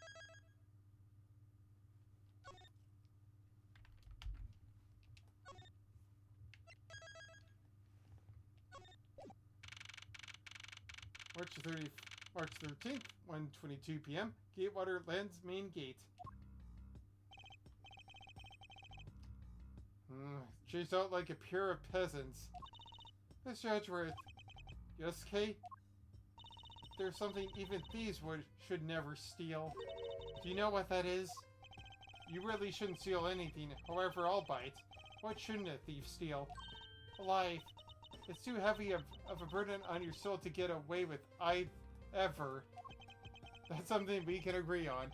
Well said, Kay. No matter what we may try, murder is the only crime that can never be truly hidden. And I intend to prove that by my own hands, when I apprehend the murderer myself. Alright, and I'm going to work extra hard to be a good assistant. Let's go! Still never said she could be my assistant. I'm just gonna drop the issue. First thing we should do is locate the real scene of the murder. Mr. Edgeworth! Detective Gumshoe! Mr. Edgeworth! The stadium! Hurry, sir! This is supposed to be hush-hush, but they found a witness at the stadium.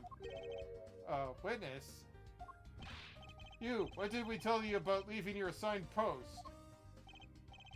The jig is up. Mr. Edgeworth, remember that I'm always rooting for you, so go get him, sir.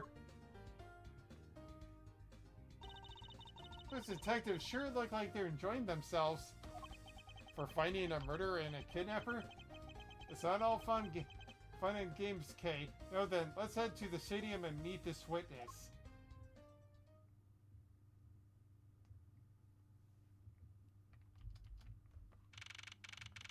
March 13th, 1:42 p.m. Stadium. I thought there was a witness here. Hello? Yeah, I don't see anyone. Mr. Edgeworth. Emma! Long time no see. Long time no see. Long time no see. Long time no see. Long time no see. Long time no see. Long time no see. You are Miss Emma Sky, correct? This girl is the younger sister of my former superior, Lana Sky. 2 years ago, we stood in the same courtroom together as witness and prosecutor, and then eventually suspect. But I thought she had gone to Europe to study forensics. I can't believe you remember me, Mr. Edgeworth. Of course I do. How have you been? You look to be in good spirits. Are you still studying abroad? You bet! More than anything, I want to investigate crime scenes scientifically. Oh yay, it's that. I've been studying non-stop every day to become a top-notch forensic scientist. But it's a spring break now, so I thought I'd come back for a bit. I see.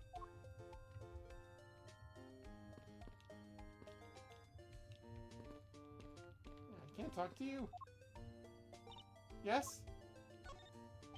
You look deep in thought. Care to share, Kay? With all that's happened, I'm getting a little confused. For example, what that detective said earlier about how we must look for the witness at the stadium? No, not that. That I'm always rooting for you, Bets. I was thinking how sweet that is. It's like you two are best friends. I think you're a little confused, alright, Kay? Aw. I almost didn't recognize you. You've really grown in the past few years. Please don't tease me, Mr. Edgeworth. I know I still have a long way to go. But I'm gonna be a super forensic scientist someday. You'll see. So you seem to know Mr. Edgeworth really well. Are you two acquaintances? Oh, I forgot to introduce myself. I'm Emma Sky. Nice to meet you. I'm studying abroad now to be a forensic scientist. How about you? Wow, that's great. That's a great dream. My name's Kay Faraday, and I'm training to become an unstoppable great thief. A great thief? Don't think too hard on it, Emma. It's not worth the trouble. And in any case, we have much to catch up on. You bet we do. So why are you here, Emma? Well, I just happened to decide to come back to home for spring break. Then I heard that you'd come back too, so I raced on over here. I really wanted to welcome you back at the airport, but I just missed you. And how exactly did you know I was here? Through the power of science, naturally. Never underestimate what science can do for you. I used these to track your footprints, and I followed them straight to you. This is the greatest. So wonderfully scientific. You spray this chemical on the ground, and when you shine the special light on it, zing, the footprints light up like an electrified noble gas in a light tube. It's almost like magic, scientifically speaking. Yes, I'm gonna play with my DS screen. Hope you guys don't mind. Forensic scientist has never seemed more ominous to me than at this very moment.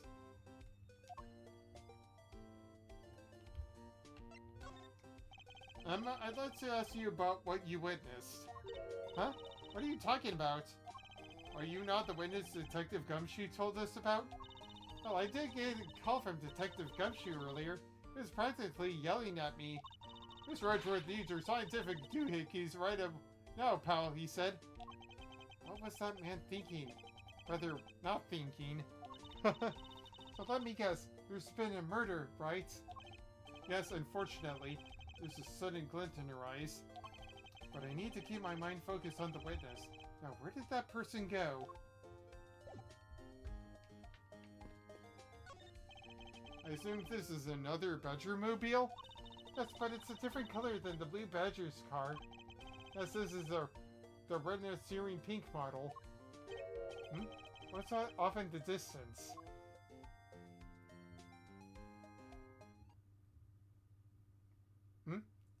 Oh no, another badger. Oh wait, it's the pink badger. Badger gets. Badger, badger, badger, badger, badger, badger, badger, badger. Mushroom, mushroom.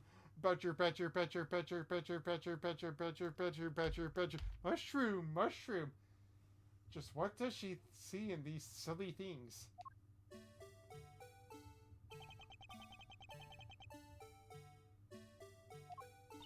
I think this badger has something to say to you, Mr. Edgeworth. Are you by chance the witness I've been searching for? Sorry, but I don't speak badger dance.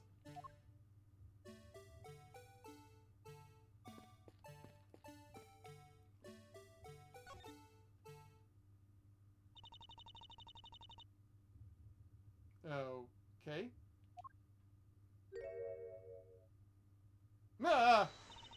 Dear popsicles. Alright, I can't believe I can't take being inside that stuffy head anymore. No, why her? Why here? Why now? I first met this woman 3 years ago. She was a witness in one of my cases.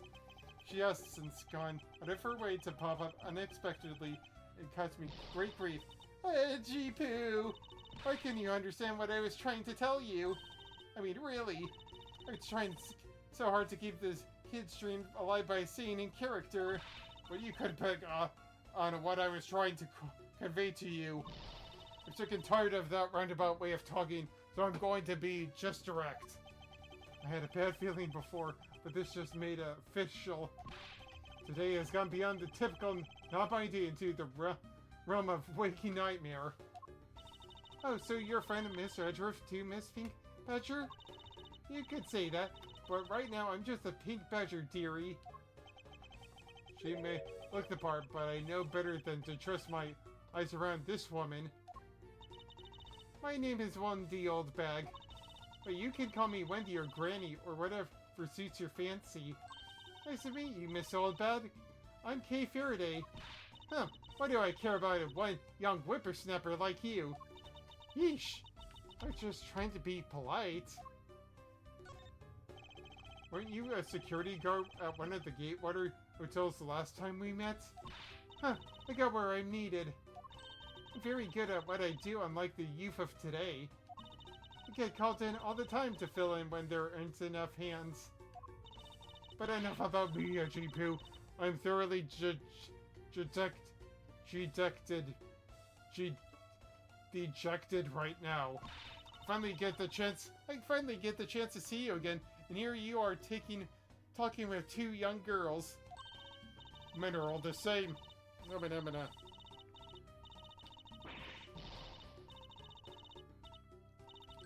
You seem to attract all sorts of interesting people, Mr. Edgeworth. Hey, please, I'm begging you.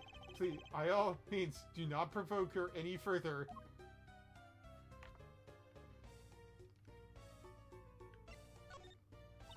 Are you forgetting about something, Mr. Edgeworth? This person could be the witness. Honestly, I hope she isn't, but I don't think fate is going to be so kind today. Deep breaths. Whew.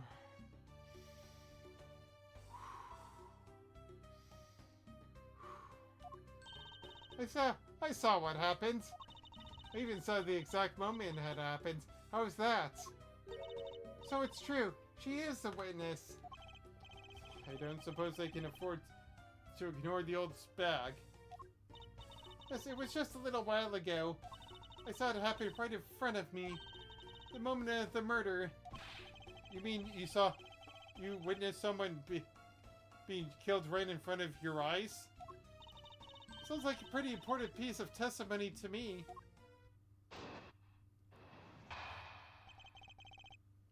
What old bag witnessed. I came to the stadium to take a short break. As I was resting, I happened to glance over and I saw two men facing each other in that arena. Suddenly, there was a loud gunshot. The person who was shot fell to the ground. It was a very terrifying experience, let me tell you. Looks like we hit the jackpot, huh, Mr. Edgeworth?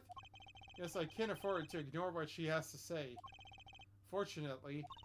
What's with that, unfortunately, you tacked on at the end supposed to mean edgy poo? Well, anyway, let's see what we can find out from this little old lady. Who are you calling little and old and a lady?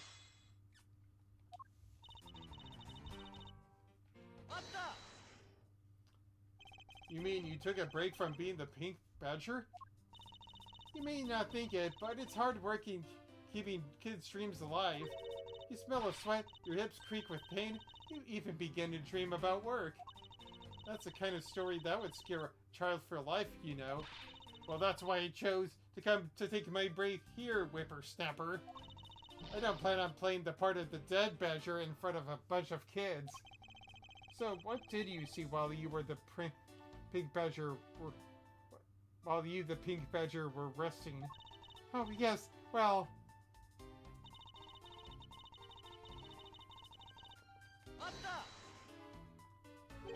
You saw two men? Can you describe them for me? They look like your average Joes, completely uninteresting. Yeah, we're fawning over. I'm telling you, they were so boring that I don't even remember much beyond that. But did they have any special features? Anything you can recall would be very helpful. Oh my, don't tell me you're jealous of those two men. Hey, she's right. You do seem pretty worked up over them, Mr. Edgeworth. I'm not worked up over anyone, and I'm not jealous. It's alright, Edgy Poo. Those two were just fools compared to a stallion like you. I thought so little of them that I lost the interest I laid eyes on them.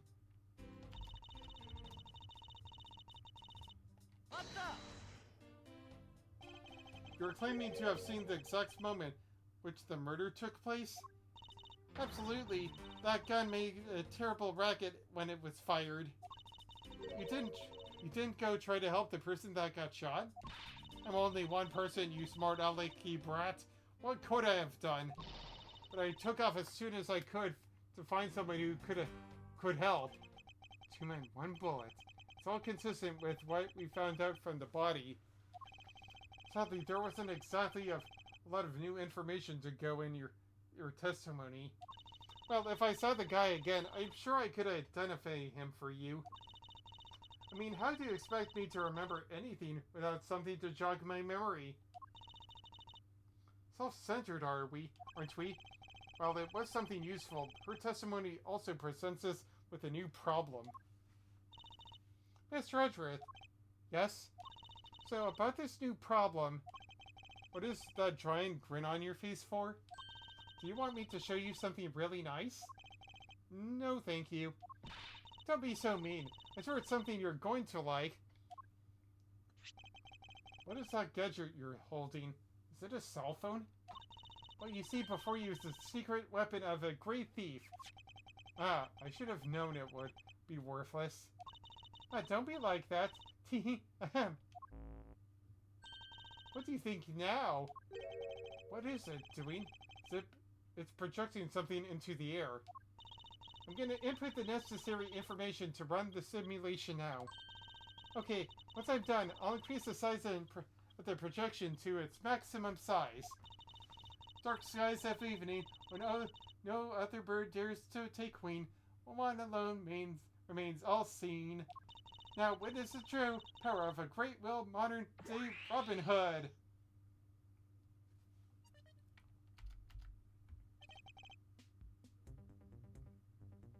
What is this? And what is this amazing music? This is a recreation of the murder based on the info I put it into Little Thief. Little Thief? I dare say you're taking the Robin Hood thing a little bit too far.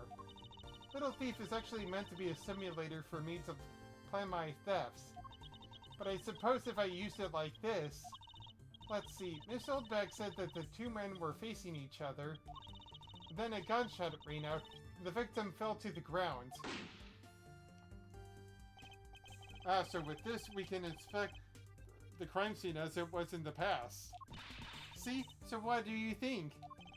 I have to say I'm impressed by the technology thieves have access to these days.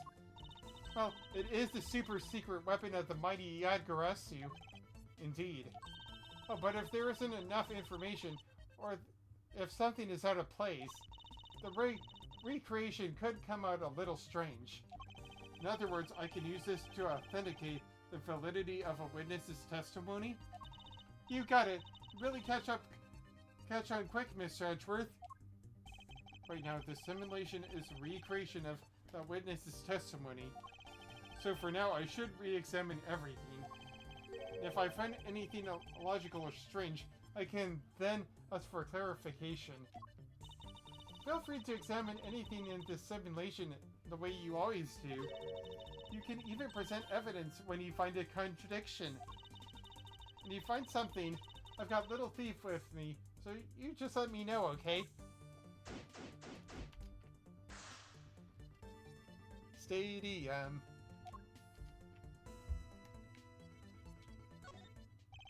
According to the testimony, the victim fell to the ground here. That's right, but if that's the case, then we've already found our first contradiction. Huh? What? Where? Who? What? Where? When? And why? And how? If this is the real scene of the crime, there's something missing that should be here. Which piece of evidence shows the missing item?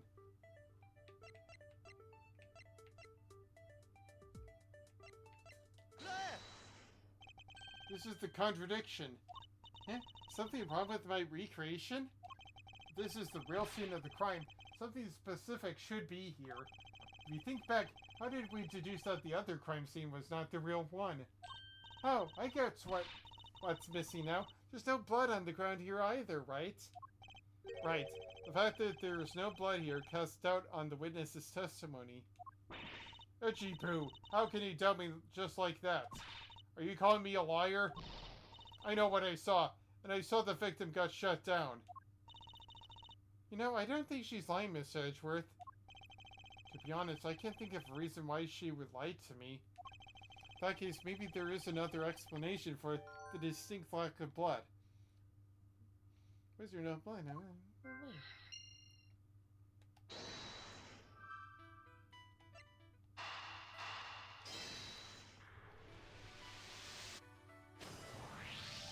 Is it possible that the victim was wearing a costume? So you really think that Mr. Deacon was one of the kidnappers? I think we can reasonably assume that there was a very good chance that he was. That if he was shot while inside one of those stolen costumes. Mr. Deacon's blood would have been inside the costume instead of on the ground. Precisely. If only we could prove that the victim was wearing a costume. I think it would be pretty easy if we could find some footprints. But the problem is finding them, since there doesn't seem to be any around. Footprints, huh? Wonder how we could go about finding some of those. What about you, my good sir? This is amazing! Just feel the power of science! Emma, about that method you were talking about for finding footprints? Finally, my expert knowledge in forensics is needed. Yes, well, can you detect and trace even partial footprints? Leave it to me. My cutting-edge detection kit can find anything. Very well. If you could please analyze the footprints in this area. Okay, stand back now. Witness the power of science at work.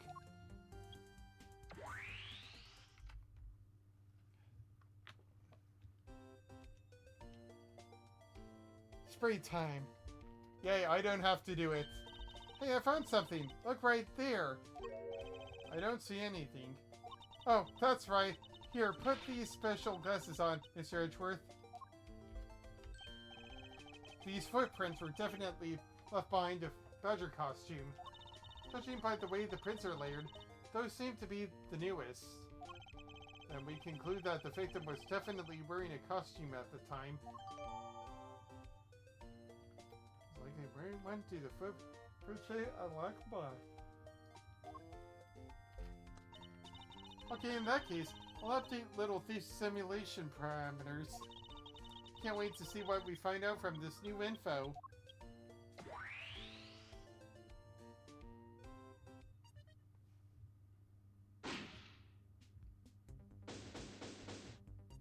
Investigation complete. So the victim was wearing a costume when he died. And with that, we should be one step closer to the brink. And I'm about to break out to the truth, right? I see the recreation has changed in accordance with the new information. We may be closer, but now something has caught my attention.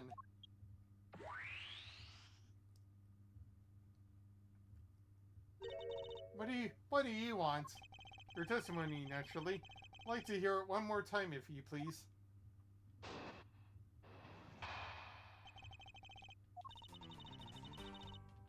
Blah, come on. Blah, blah, blah, blah, blah, blah, blah, blah.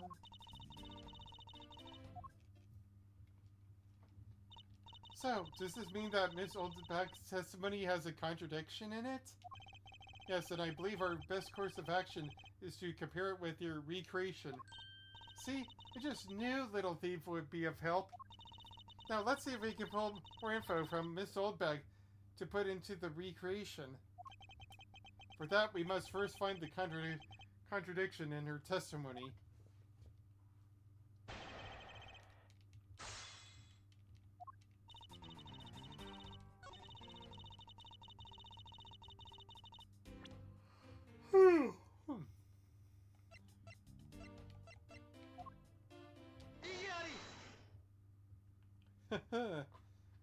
You're not so famous now.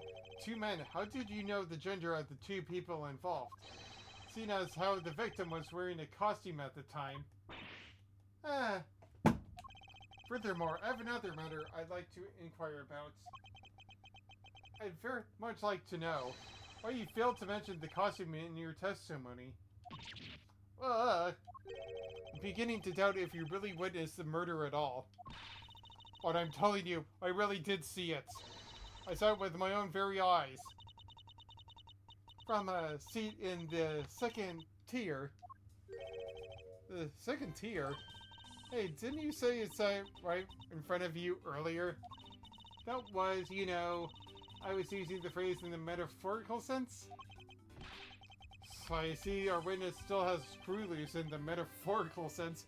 Oh, dang. Mr. Edgeworth with a bird.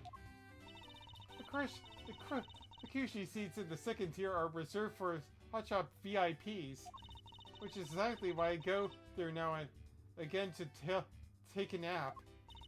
I can't see how you could have gotten a good look from there. It's so high up. Were you able to see even the victim's costume from way up there? Well, I know I saw two people, but I couldn't really see what they looked like because they were in the stage's shadows. In the shadow of the stage. It's hard to make out the killer and the victim. The humpbacks on the stage's shadows. My eyesight isn't what it used to be, you know. Like I don't really care about this dialogue. Let's return to our investigation, shall we, Kay? You got it.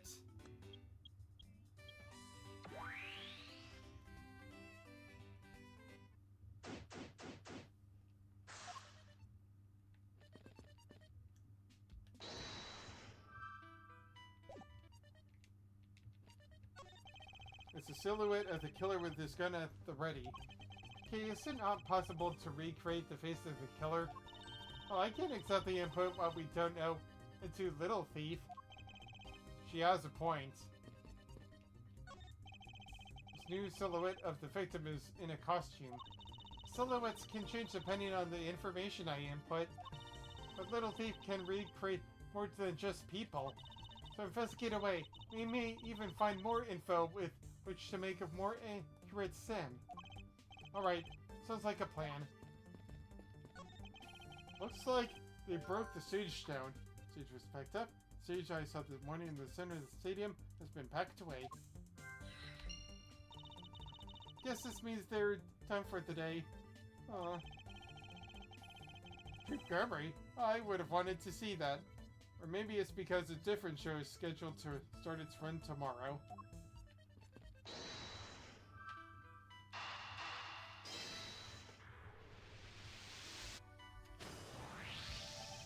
That woman's testimony is to be believed. The murder occurred before the stage was broken down. Do you want me to input that bit of info into Little Thief? Yes, if you would please. Okay.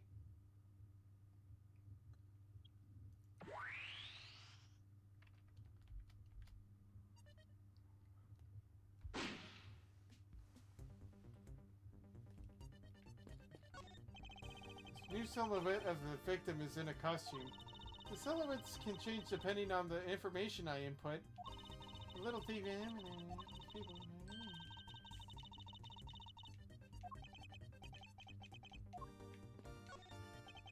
There is clearly a contradiction here. Please stop stealing my lines. Oh, come on now, it wasn't that hard to see it coming even for a layman like me. I suppose, in any case, it's not possible for the killer to have stood here in that way, because there was a very real stage set up in this spot at the time. Yeesh, I told you I got it. Do you feel the need to explain everything? Yes, well, in any case, we still need to resolve this unusual situation. Isn't it obvious? The killer was on top of the stage naturally. Right, Miss Oldback? Yes, I remember now. The killer was standing on top of the stage. See, now let me update the info on this in the simulation.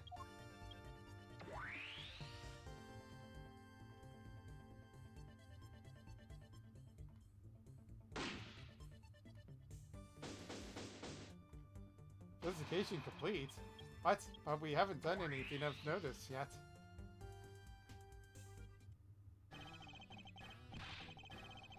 Well, well, well, what have we here? A bunch of hooligans running amok, I see.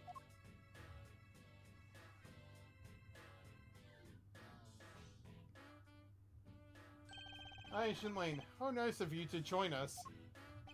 Well, I can't say I have you going around messing up my crime scenes. Agent Lane, we've discovered the real scene of the murders here at the stadium. I see, thanks. For what? I'm just trying to show you my appreciation for all the time you saved me. Who knew that such a strange little toy could recreate a crime scene like that? Little Thief is not a toy! You too. Sir.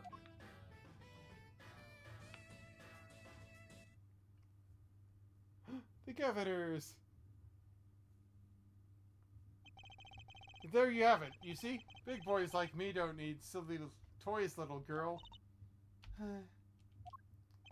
Now, this is a recreation.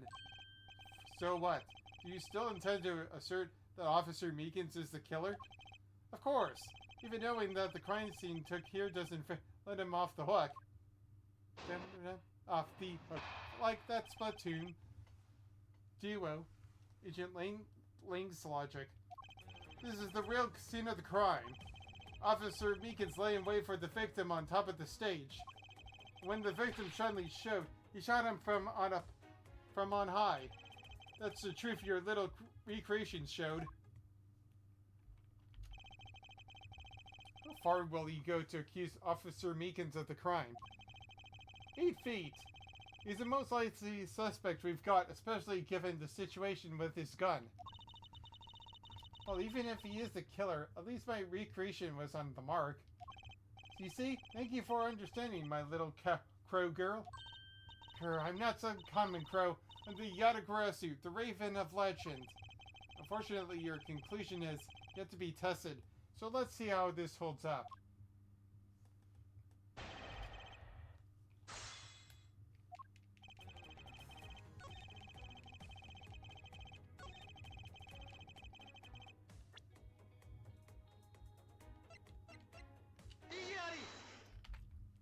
Haha, you silly little dingus. I'm terribly sorry, Agent Lane. Huh? I should have warned you that our recreation is incomplete. You cut in quite unexpectedly, after all. What's that supposed to mean? You said that the victim was shot by the killer from up above, correct? I hate to break it to you, but that's not possible. Huh? Why not? We called Mr. Deacon's body, specifically where the gunshot wounds were located. Actually, I didn't get that good of a look. Oh well then. The bullet entered Mr. Deacon in his abdominal region and exited his right shoulder. This is more consistent with an angled shot from beneath the victim. Nah. Then, yes, our recreation had the victim being shot at an angle from above. A clear contradiction. You're discounting your own conclusions? No, this one point is the only flaw. This was the mistake parameter in our recreation. Yes, the location of the killer and the victim were wrong. Ah, I get it. I see what you're trying to say. I believe the killer and the victim were standing opposite to what we initially thought. It was the victim who was in the top of the stage as he was being shot by the killer.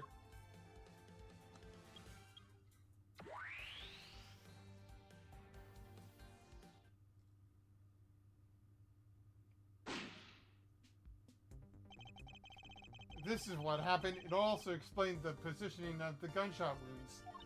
But then, what about the footprints? The footprints don't lie, and hips as well. We can assume then that the killer also wore a costume. Okay, I'll try using that data instead.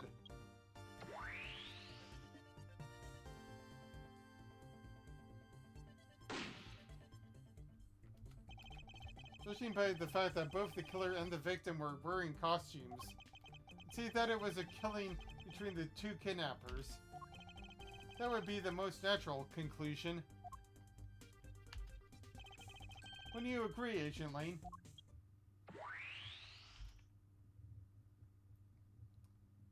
Huh.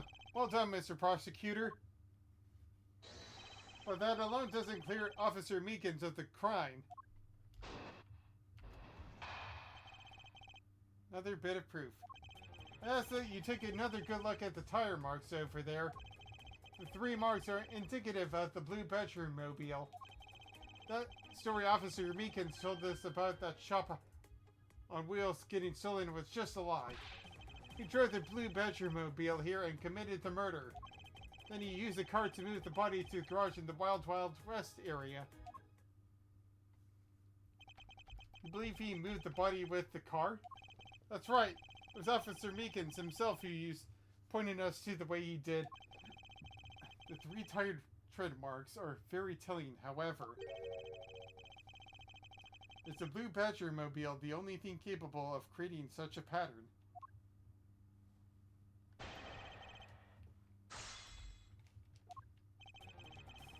I thought it said another bite of proof.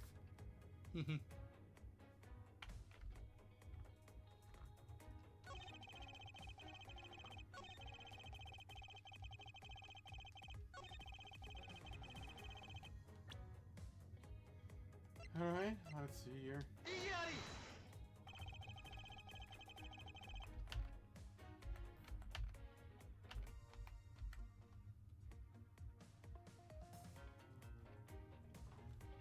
Ta-da.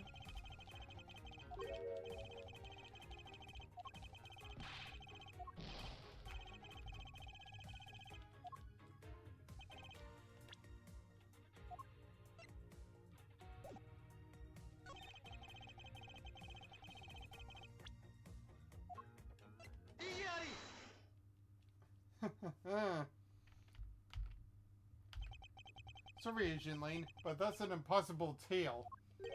And why is that? Those tire marks could not have been left by Officer Meekin's blue Badger mobile. It's on. It is a really amazing piece. Yes, it's lying coldly into the truth. This game is really awesome. This game is nice. And it's reason why I am fine. I don't know what to do, so I'm just gonna sim over this part here. And I know this part is here. There it goes. I know it's amazing to say.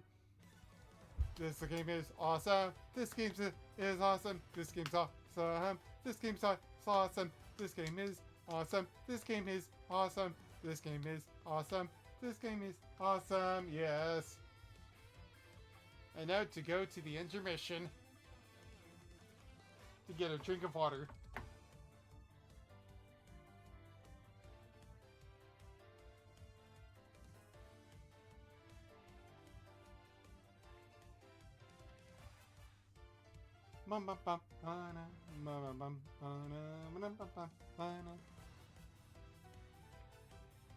Alright. Everyone's off for now.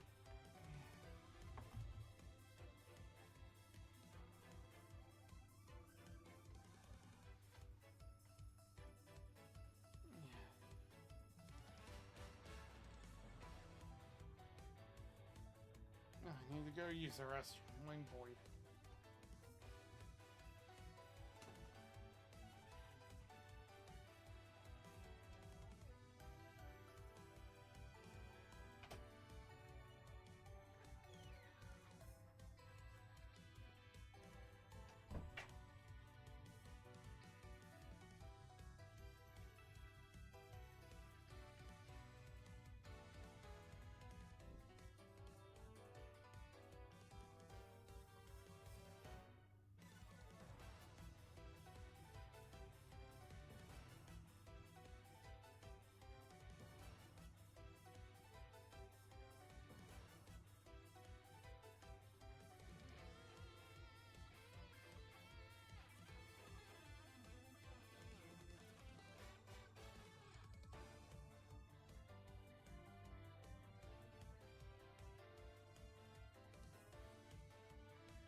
Ah, and it was the weird ones?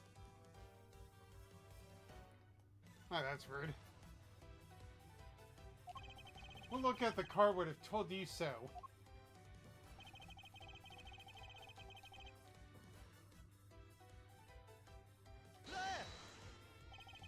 There, take that! Take a good look at the tires. There's not a single dollop of mud to be found on it.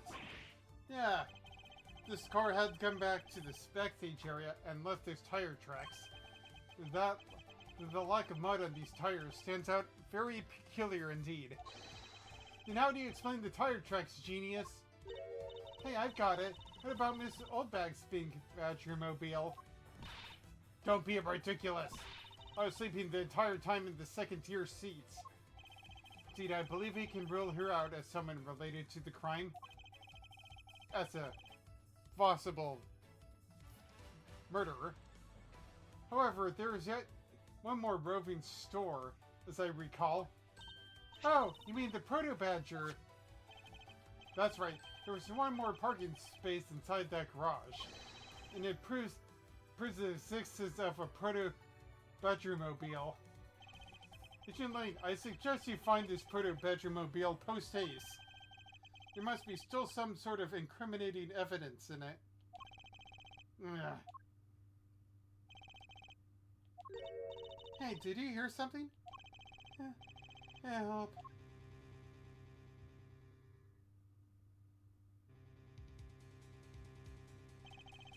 Help me. And then he faints and dies. Are you alright?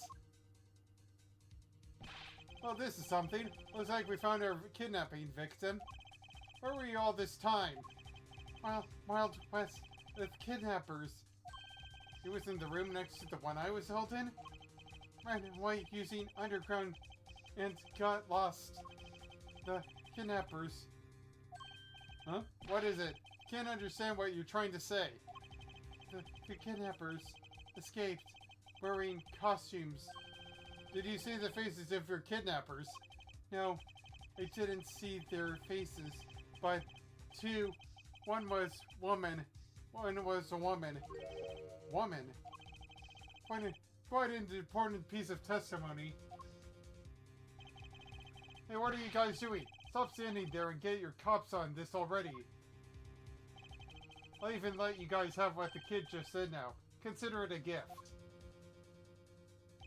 Now, are you going to get out of my crime scene or am I going to get rough? Again? You're nothing but a big bully. Come on, Mr. Edgeworth, let's go. Oh, no, not you two. You're a very important witness for my case. I'm not to let about you get away that easily. Don't you count me on to testify because I won't. Not for you. That's right, I won't either. You hear me, you young whippersnapper?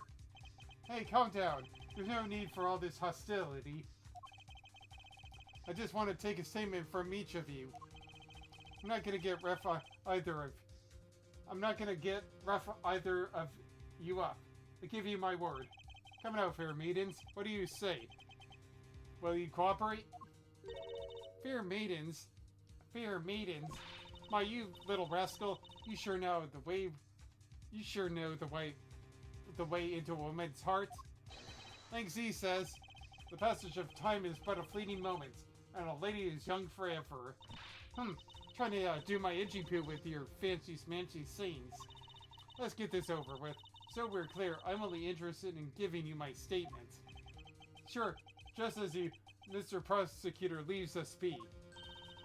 Mr. Edgeworth. And then we never saw Emma again.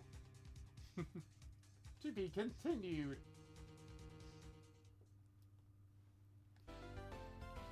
Boy, this is going by fast.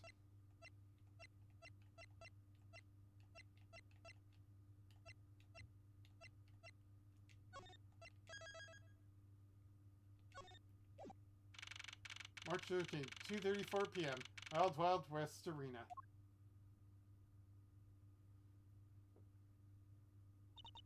Looks like we got the boot again. With land safe, the focus of the investigation will shift solely onto the murder. You mean the infighting between the kidnappers? Yes, also the identity of the remaining kidnapper. Miles, my boy.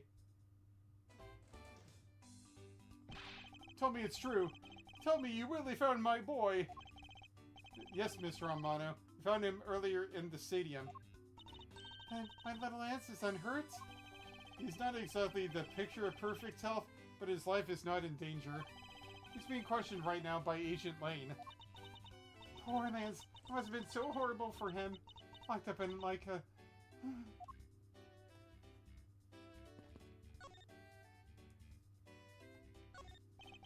Miles, my boy, I can't thank you enough. It was nothing. I'm still in shock over what happened to Oliver, but I have to say I'm relieved that Lance is alright. Oh, that's right. I mustn't forget to pass this off to Lance as soon as the police are finished with him. Letter? Oh, the way Lance is being chased after by women reminds me of someone I know. I almost can't believe he received yet another lover letter, you know? Here, take a look for yourself. Isn't this a breach of confidentiality? It's a very simple love letter. Oh, hey, let me see. That's really weird. It's from a loan company, Tender Lender. Looks more like a collection bill to me. Love letter data jotted down in my organizer.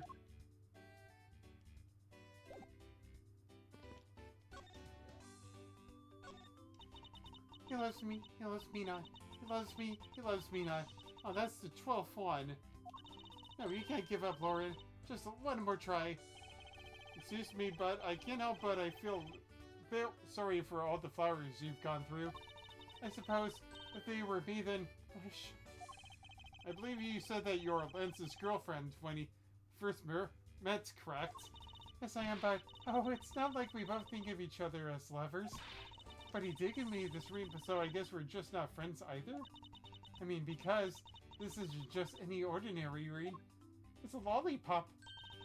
It tastes so sweet when you try to lick it. Ah, it's so wonderful. You mean to tell me that he gave you a lollipop as a ring? You can spell lollipop that way? Huh. Who knows? So, which is it? Have you guys not decided if you're going out, or is it just one-sided? Decided? Shouldn't the parties evolve naturally just now? My father used to work for Mr. Romano. So Lance and I grew up together. I said it out loud. I don't see how that's anything to be embarrassed about. So your father was an employee of the Romano group? What did he do? I heard his job was to fly around the world. On Pegasus. Pegasus? Oh, Pegasus was the name of the airplane. The airplane belonged to the company. You had me for a second. And now, it's all changed. My father, he isn't around anymore. Oh, I see. About 10 years ago, he rode into Pegasus off to somewhere and never returned. Wait in Pegasus to whereabouts unknown. Sounds like the stuff legends are made of. It's been so long. I don't think I'd recognize him if we were ever to meet again. Wouldn't that be just tragic?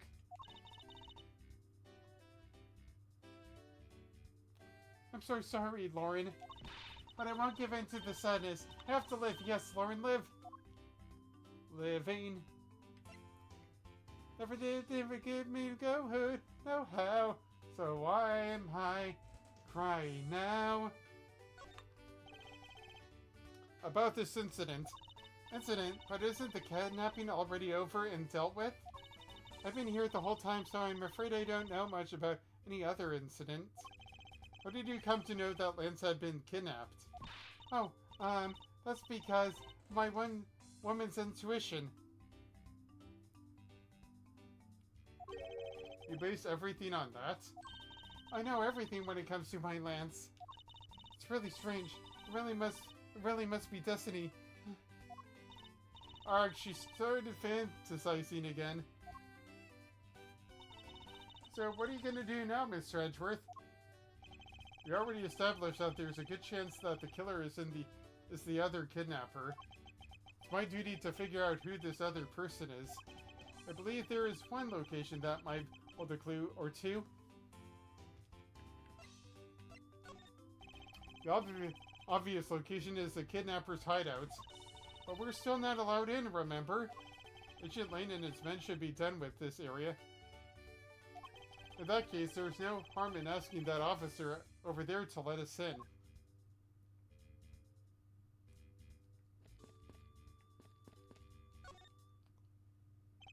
What do you have to report?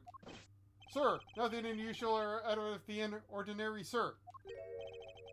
Where have I heard such redundancy before? Is it possible for you to let us take a look around inside? Sir! Roger, sir! That was surprisingly hassle-free. Are you certain? Didn't Agent Lane order you to not allow me in? Sir! That's true, sir, but... Detective Gumshoe asked me personally to let you in, sir. Now, I couldn't refuse a request from him. Wow, looks like Detective Gumshoe has a following. Furthermore, I was asked to give you this document to you, sir. What is this? Man, the picture. Isn't this Mr. Oliver Deacon?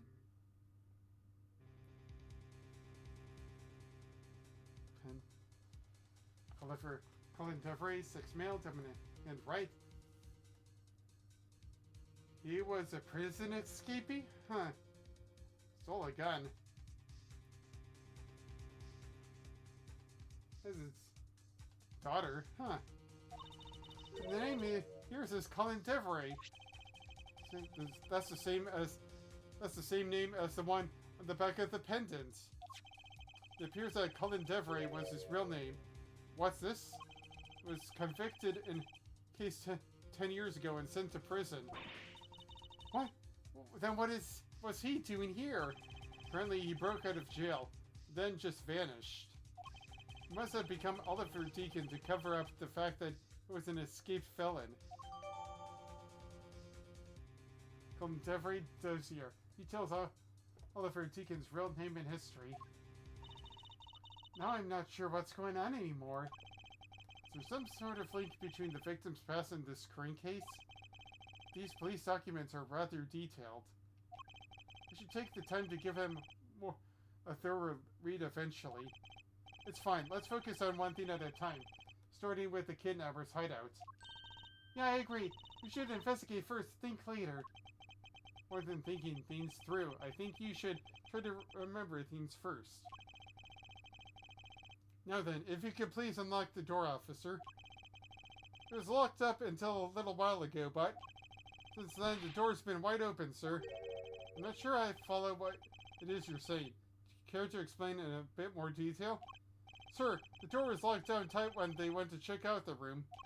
So they got about 10 officers to help out and break down the door, sir. I see. I guess that means I get Agent Lane's leftovers. Well, let's see what we find.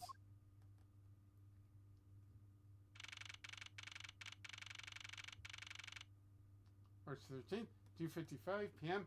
Kidnapper's hideout. So this is where the kidnappers planned their foul deed. Oh, you were tied up in the room next door, Teehee. Okay, please. Must you bring up that again? And then down to business. There might be still some clues left in this room. Let's try to find out what we can of the other kidnapper's identity.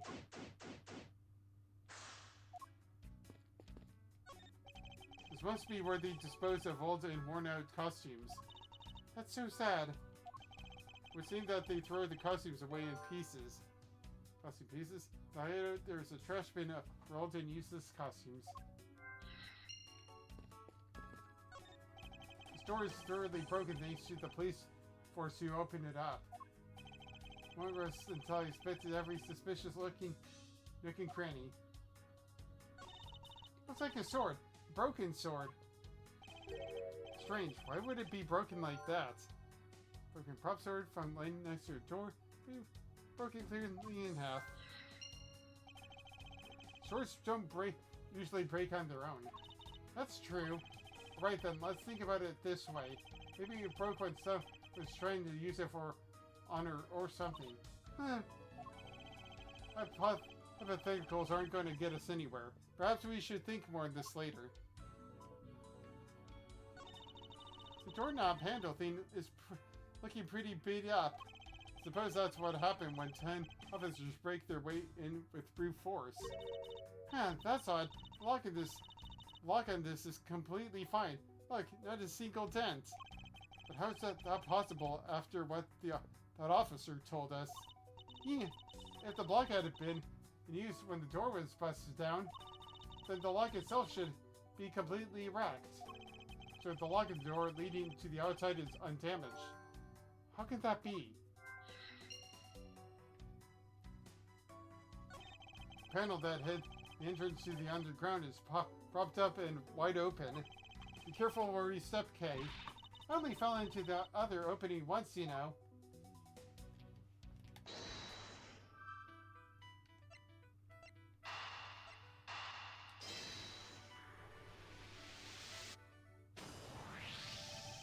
It's a bit strange that the police had to force their way into an unlocked room. One look at the pristine door lock, and anyone can see that it was not in use at the time. But the policeman outside said it took 10 men to get it open. A door that was locked tight despite it being not locked at all. It can only be because of this. Oh, you mean? Yes, it was used to jam the door. Here, take a look at the door handle.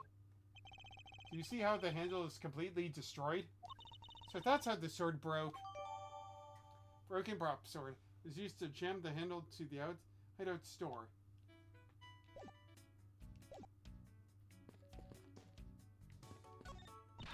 Watch out, Mr. Edgeworth. It's a broken mirror. It probably came from the haunted house. Why is this here? Are they planning to repair it? When residents I expected every suspicious looking nook and cranny. I wonder what this key is to. You got me. Reminds me of the key we found in the other room. That's it. This must be the key for one of those trapdoors. It wasn't a trapdoor. It's only called that because you quite literally jumped into it. Hey, but this isn't what you're supposed to do when you... Hey, but isn't that what you're supposed to do when you see one? I'm not having this conversation with you. La la la. A poster of Gatewater Lands is stuck on this wall. Intrigue, fun, prestige, Gatewater Lands has it all. And it's waiting for you. It's not especially catchy, is it? There's nothing unusual. Cheap styrofoam cups. Looks like there's only 3 cups were used. They were on top of the table. The coffee looks like it was poured today. Folding chairs, and by the looks of it, they were probably used by the kidnappers. There are 3 chairs set around the table.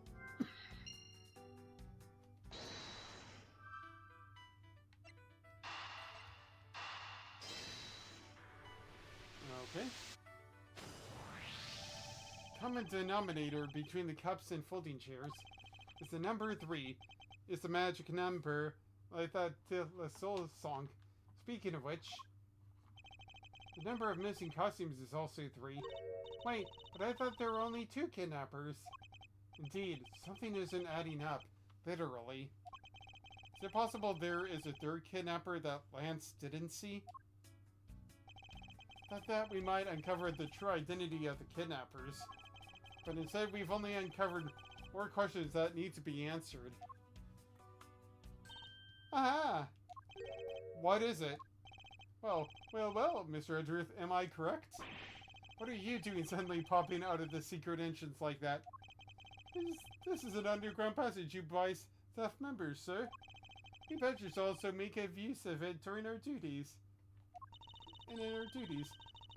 Look, why don't you get up there first and then we'll talk, okay? I beg your pardon, miss. I beg your pardon, miss. Pretty Patrick, get. Alright, only 1 more to go. What are you getting all excited about? Did you forget the photo rally, duh? See, look, now all I have to do is get a picture of the Bat Badger and now I'm done. Yes, I vaguely recall a contest or something of that sort.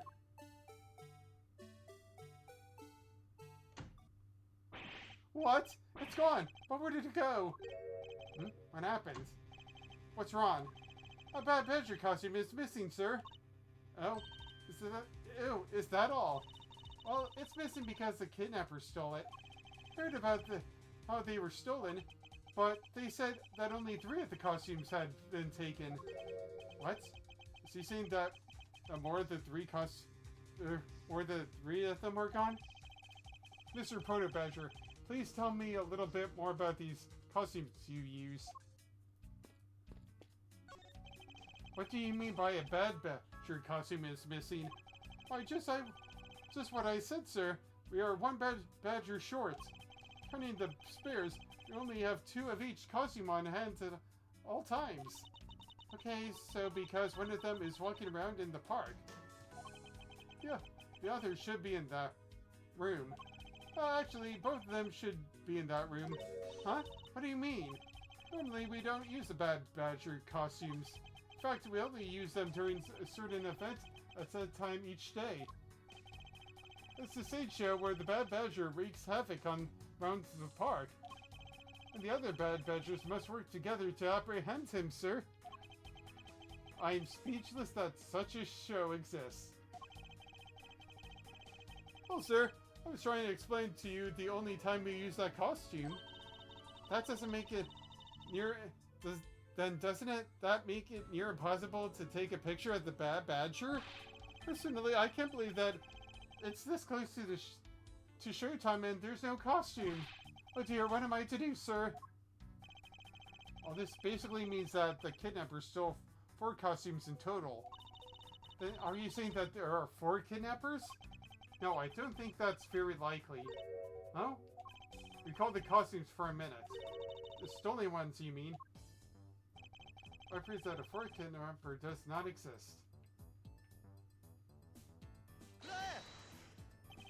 If you had 4 people and you wanted to steal a 4th costume, wouldn't you naturally go for the full set and steal a Pink Badger costume instead? Yeah, that makes sense. And yet the kidnappers decided to steal another Bad Badger.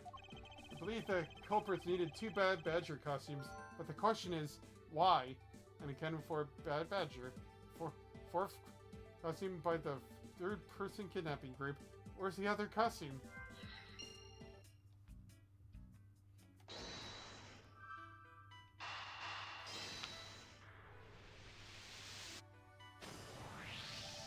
The 2nd Bad Badger costume. I believe it may be closer at hand than we think. Huh? What do you mean? The costume in the trash. Wouldn't you say that it's wearing some very telltale pants? Hey, you're right. Let's get it out of there and take a look. As I suspected, it's a Bad Badger costume. Oh, minus the head. One person on every position, looking nook and cranny.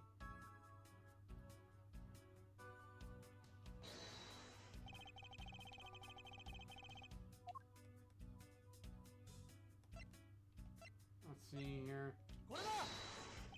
I believe what we have here is an inconsistency. Huh? Between what? Look carefully. Our costume is not holding something in its right hand that it should be. Huh. Oh, the gun! Precisely. The Bad Badger was designed to always hold the gun in his right hand. However, you there, did you remove the gun from this Bad Badger's right hand? No, I did not, sir. The gun is supposed to be securely attached to the costume. As I thought, the rip itself confirms my hypothesis that the gun was forcibly removed. Mr. Proto Badger, the gun is, of course, not a functioning weapon, correct? Absolutely not, sir. It's just a model gun. However, it can fire blanks. We need to use them for the stage show. It seems that our kidnappers also had a need for the model gun. My dear costume friend. See model gun? Reserved for the Bad Badger costume. Is capable of firing blanks. Investigation complete. I think we're about done with this room. And what's next? Well, we found a few answers, but there's still a few things left that we need to ask a certain person about. Let's go, Kay.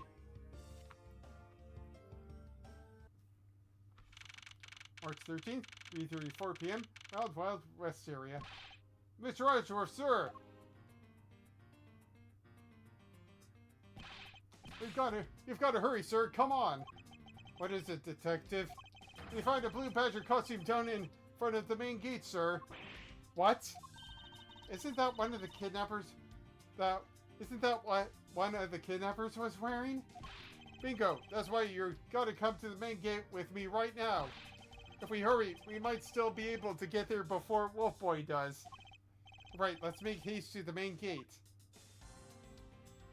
To be continued. I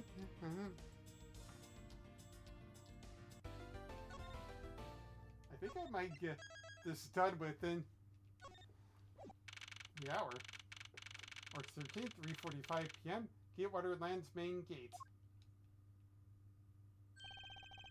Where's the costume, Detective Gumshoe? Just on the other side of the fountain, sir.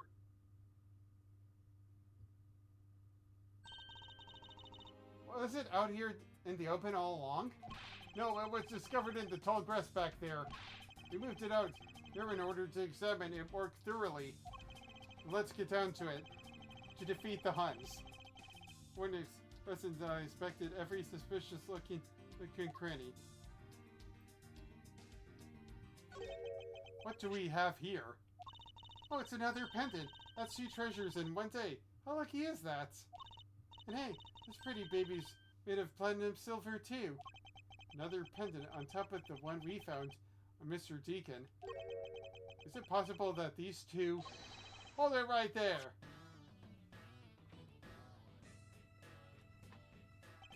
Hands off, Mr. Prosecutor. You sure know how to cross the line, don't you? Arg. A pendant, huh? This is a very decisive piece of evidence. How can you tell? Look here and read off what you see. Lauren. Hey, it's a name that's engraved on this. This is Prophet's pendant. It's shaped like a pair of wings. Lauren D is engraved on the back. Hi. Aha! We have you now, Miss Kidnapper. No, you don't understand. Hi. Lolly, I can't believe you were one of my kidnappers. Lance. You're kidding! Miss Potts was one of the kidnappers? Yes. It was me. I got Lance hostage. So Miss Pops is one of the kidnappers. Even knowing that, I can't call this case solved. Or over. Hey guys, case closed. Get the car ready and I mean the special one for this young lady. Hold it. Again, Mr. Prosecutor. What is this? What is it this time? Are you proposing that Miss Pops is also the culprit in the murder case? What happened? I thought Officer Meekins was your suspect. Huh, we found it. Found what? That officer's gun. He literally dropped it in the middle of a thick patch of grass. Your country's police are a sham. Just look how careless they are. Who are you calling a sham? The officer's gun didn't show signs of having been fired, so it can't be the murder weapon. So Officer Meekins has been cleared of all charges, I see. Thank gosh. And that's when a brand new suspect comes walking onto the scene. The murder only happened because the kidnappers started fighting amongst themselves. As I recall, it was you who said that, right, Mr. Prosecutor? Miss Pops, did you really kill Mr. Deacon? Yes, I killed him. I can't believe it. Thanks for the confession. Objection! Agent Lane, it's still much too early to declare this case closed. Look at you, so sure of yourself. We got the culprit's own confession and some very incriminating evidence. What more could you ask for? Miss Lauren Pops. Yes? I want to hear from you. Tell me your side of all that has happened today, from the kidnapping to the murder. Oh, why? I'm the kidnapper and the killer. Isn't that enough? It's fine if you're the one behind everything, but only if that is the truth. Now then, will you tell us the truth? Or is there some reason why you can't?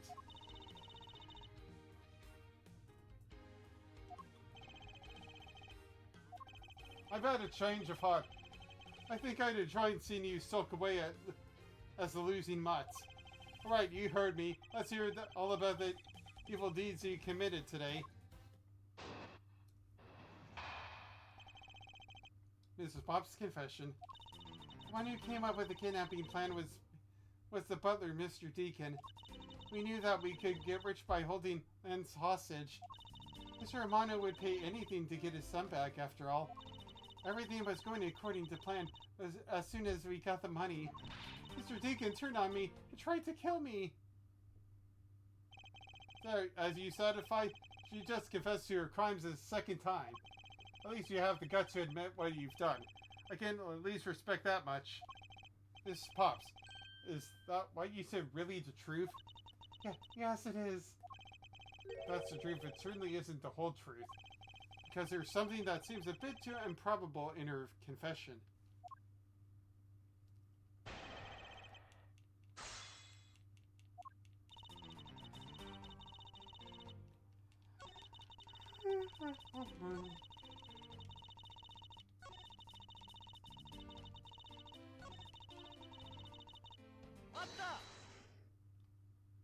What do you think he did? I have no idea, but maybe he planned on doing so from the very beginning. Miss Pops. Wait, Mr. Deacon planned to kill Miss Pops from the very beginning? Was that ever really likely to happen? What should I do? Should I raise an objection? I'm sorry, but I don't think that what you just claimed is all that likely. Huh? I don't think Mr. Deacon would have ever been capable of killing you. But why? We were total strangers. It's not uncommon for people to kill each other. Miss Pops, you really are clueless, aren't you? Like that one movie. What do you mean? You never knew what your role in the kidnapping was, nor do you know who you really are. But I do, and I can show you with this piece of evidence.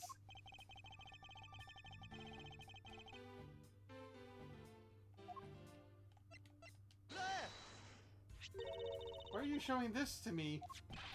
What about the pendant?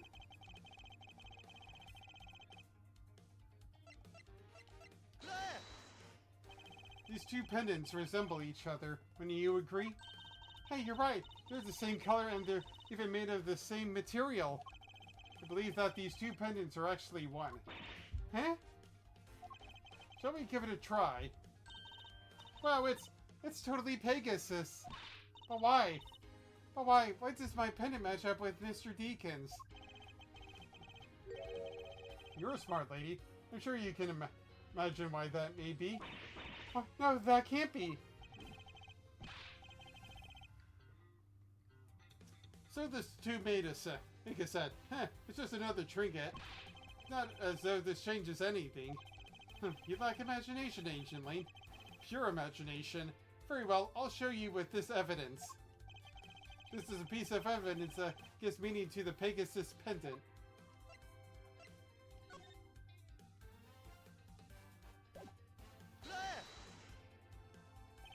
Oliver Deacon was just an alias for this man. His real name was Colin Devray, the name that is etched on the horse pendant. What? An alias? What an alias? I suppose he had to hide the fact that he was a felon somehow in order to live. And it makes sense given what is written in Mr. Devray's dossier. But what if what I really wanted to point out was this. Blah blah blah blah blah. Mr. Devray only had one daughter. Her name is Lauren Pops. That's a lie. That person was not my father. He couldn't come out and tell you he was your father because he was in hiding. However, I believe he's trying to secretly watch over you. Do you still believe that a man like that could kill the daughter he was separated from? Or even that such a man would allow his daughter to get involved in a kidnapping plot? Not so fast. Ha ha ha ha ha. What is so funny, Agent Lane? You're good at making things up in your head and deciding it's the truth, aren't you? What are you trying to say? You're thinking it is much too innocent. After all, I thought of another possibility. Is that so? Well, let's hear it. Another possibility. I'll grant you that the two of them are father and daughter, but isn't it possible that they both knew the fact? It was no coincidence that the reunited pair became involved in the house of Amano, and the two of them made good use of their meetings to plan this little kidnapping. Wouldn't you say my scenario is perfectly probable as well? So this is his version of how things might have been. You don't have any proof that they didn't know of their true relationships, right? And you're saying that the two of them committed the kidnapping together? That's right. As one really rotten family. Is that really what happened? I better take a long, hard look at the evidence.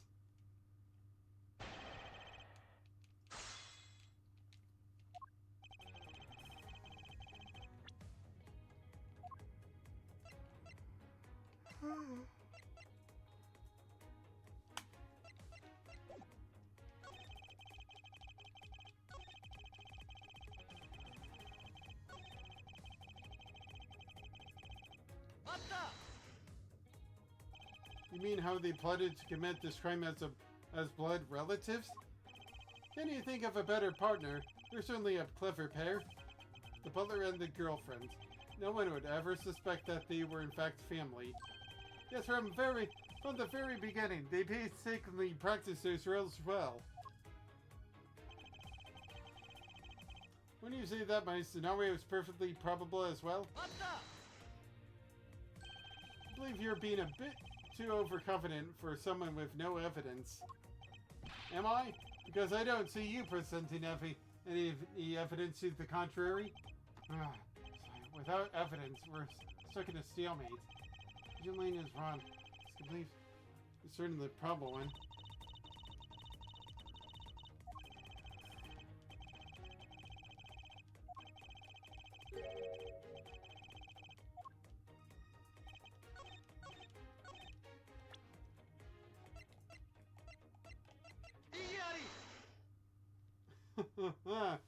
This silly guy. This kidnapping was planned by just two people alone. What kind of proof do you have that? Quite simply, there were 3 kidnappers. 3? 4 costumes were stolen from the Wild West area's back room. We found one of them in the kidnapper's hideout. But as for the other 3, we can assume they were being worn by 3 different people. We also found a set of 3 cups and 3 folding chairs that were used in the hideout. It all clearly points to a 3-man group. A 3 blue man group. And I believe this is the third person, and I believe this third person is the real mastermind behind the kidnapping. Who is this mastermind? I present you the brains behind the kidnapping.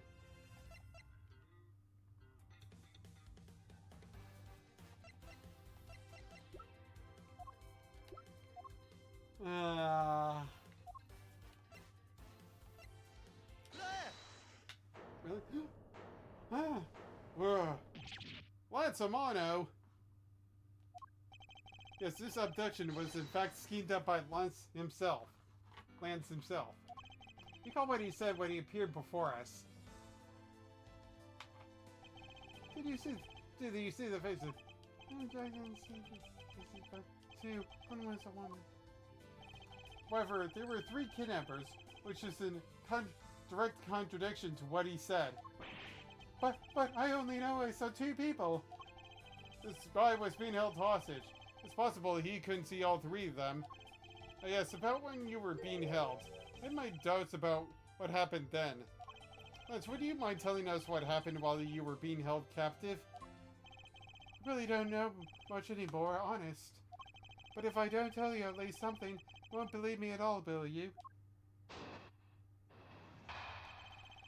As a testimony. I was kidnapped yesterday morning. They had me shut in that room blindfolded the entire time. But the kidnapper suddenly disappeared around the time I heard rain falling outside. My hands were cuffed, but it was a stroke of luck that they left me alone. I made my escape and ran from the door as fast as I could. Through the underground passageway, I presume. Are you okay? Sorry, I really didn't want to recall that horrible ordeal, but now you believe me, right? No, not quite yet. How can you not? Why do you look at me with icy daggers in your eyes? Because he's a prosecutor, and believes they're all alike. All like that. I'll have you know, Agent Lane, a prosecutor's eyes are for discerning the truth. Should they be interpreted to be cruel at times, then so be it. There's a sticking point in Lance's testimony. Let's see what he offers up when I push a little.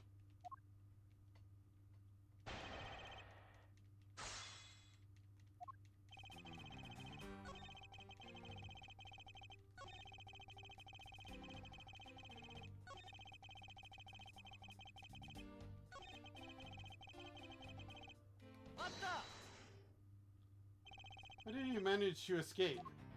I wanted to just get out of there, but the door leading outside was locked, which is why I had to use the underground passageway to make my escape. I remember escape to be equally as hard. This is an invaluable piece of testimony. I mustn't let it go unexamined. The door leading outside was locked tight, so I had to use the underground passage.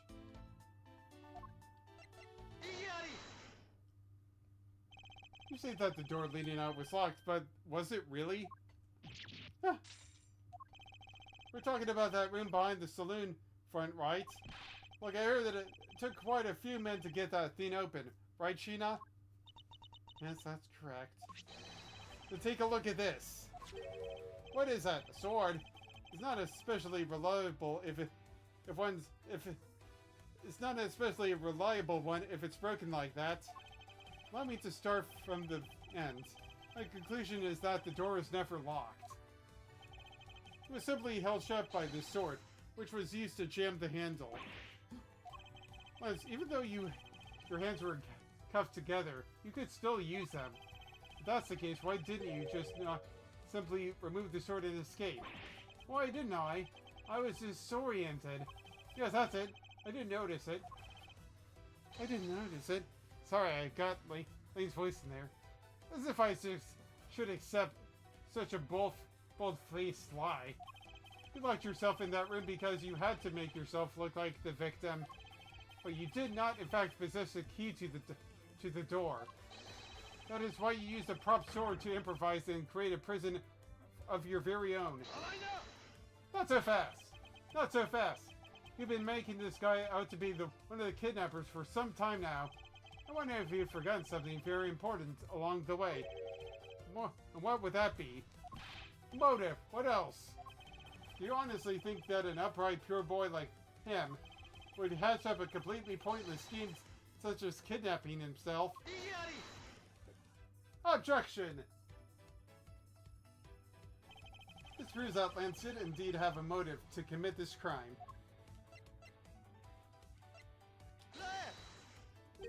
To put it simply, Lance has a very urgent need for money. This is hardly your typical love letter. It is in fact a collections bill. It appears that our upstanding boy has accumulated quite a debt. Isn't that right, Lance? Looks like it's hard being the son of a rich man too. If he was a rich man. It must be rough when you have to resort to stealing from your own old man, huh? Go. Alright, I give up. I have done it myself. Lance! It's over, Lolly. In this life, we are really bound to our fates after all.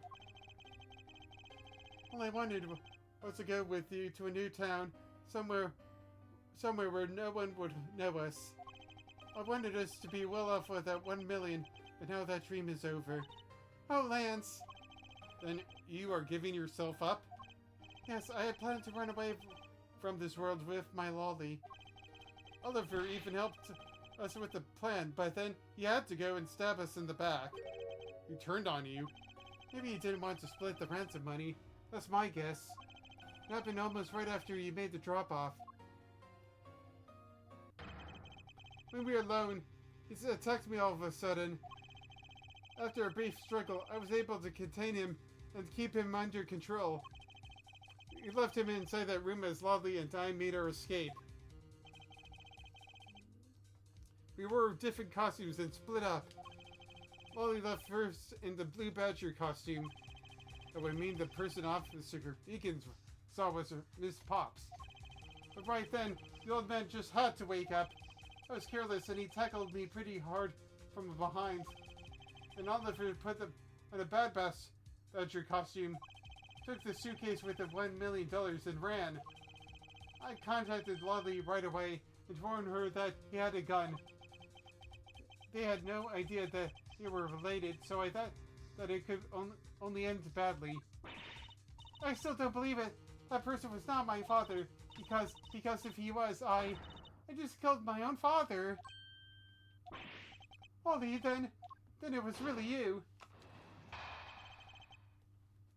Chain of events. That man was not my father, I mean, because at the stadium, there was a Bad Badger pulling the suitcase with the 1 million in it. But that Badger pointed his gun at me. He meant to shoot me dead. That's why I used the gun I got from Lance. There was a gunshot, the other person crumpled to the ground, and then I ran scared for my life. I think the big picture is finally coming into focus, don't you? Ollie, forgive me. I didn't think it would turn into something so frightening. If only I could have protected you. So, Miss Pops, she saw her own dad without even knowing who he really was? If what she says is true, are you saying she's lying? Or why would she lie about something like that? What purpose would it serve? You wouldn't be surprised how often people lie without even realizing it themselves, Kay. Huh? What's that supposed to mean? What I mean is, listen very carefully to her confession once more and you'll see.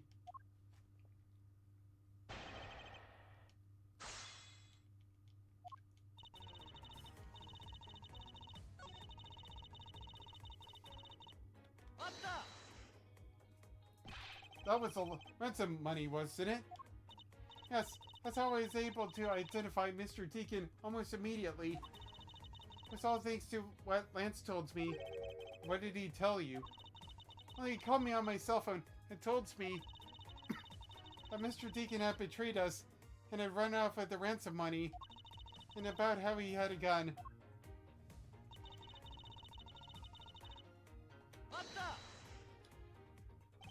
Were you able to clearly see the gun? Yes, I got a very good look at it while it was pointed at me. Oh, Father, why would you try to shoot me? Do you really think a father would shoot his own daughter, Miss Edgeworth? I don't know. I don't want to believe it myself, but it's true. My father's left arm was right with the gun in it, pointed straight at me. I'm about to die, I thought. Miss Pops. Please calm down and take a deep breath. Deep breath, deep breath, deep breath, deep breath. And then, would you allow me to please hear that last statement one more time? Yes, of course.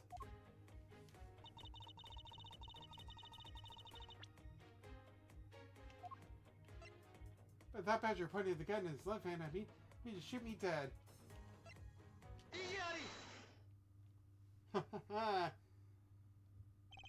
have here a dossier on your father. And according to this, your father was right-handed. Then, the person putting a gun at you from the top of the stage was not Mr. Deacon. Not so fast. Hold on there, Mr. Prosecutor. I think you need to take a refresher course. The Bad Badger has the model gun attached to his right hand, which is why the only hand he could have held the real gun was with his left. Isn't it possible that it went down like that? Agent Lane, were you paying attention to what Miss Pops was saying? Then again, I suppose I can't expect someone who has never set foot in court to catch it.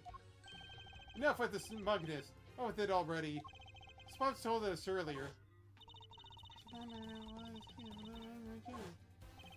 According to you, the Bad Badger had the gun in his left hand, which would mean that he was pulling the suitcase with his right hand. Is that correct, Miss Pops? Yes, exactly. I'm sure it was the Bad Badger. It had those huge sunglasses on its face. But if that's the case, even I can see there's a huge contradiction. Yes, Miss Pops claims to have seen the Bad Badger. Yet the Bad Badger had both his hands full. These two pieces of information contradict each other, so one must be wrong.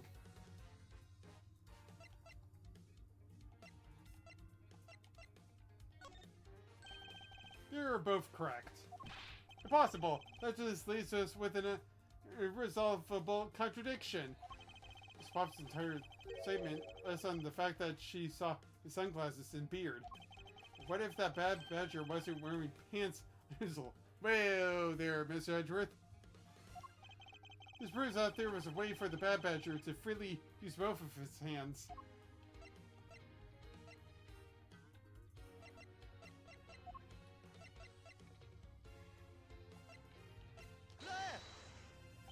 The costumes have two parts to them, the head and the body. Oh, well, I get it now. The head Miss Pops was probably really the head of the Bad Badger. However, it is not possible that the Badger was that of an... However, is it not possible that the body was that of an entirely different Badger? A different Badger?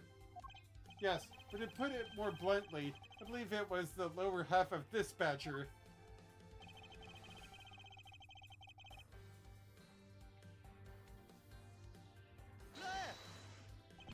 What the heck is this? It's a proto-badger. Yes, and it's a simple matter of process and elimination. Miss Pops was wearing the blue badger's costume, so we can eliminate that one. And the pink badger is of the wrong color, which would have been incredibly obvious. All that is left is the proto-badger costume. Miss Pops, who was the one who wore the proto-badger costume? That would be Lance. Huh. Not so fast. Are you saying what I think you are? That Lance Amano donned the Bad Badger's head and pretended to be Mr. Deacon. On top of which, he plotted to shoot Miss Pops while wearing that hideous thing? That scene was set up in the stadium was nothing more than a setup. And its purpose was to lead Miss Pops into believing she had committed murder. Standing there in front of Miss Pops and pretending to be the victim. It was all done so that she could pull the trigger. I have no idea what you're talking about. What exactly would I have seduced all that, huh? There is but one reason. Lance Amano, you are the real culprit behind the murder of Mr. Oliver Deacon. No. What? No. Let's Lander. Take it back. You take it back right now. Just out of curiosity, Lance, which is your dominant hand? I'm left-handed. But what has that got to do with anything? Everything, my dear boy. Depends. According to Miss Pops, her attacker held a gun in his left hand. Not so fast. Huh, it was one and it doesn't prove a thing. Besides, now you're just being absurd. It's not like the Proto-Badger is bulletproof. One misfire and he would have found himself dead, right? Objection. Of course, logically, if he had been shot, he probably wouldn't be here with us. But I believe he had thought of that as well and prepared accordingly. This should be all the evidence you need.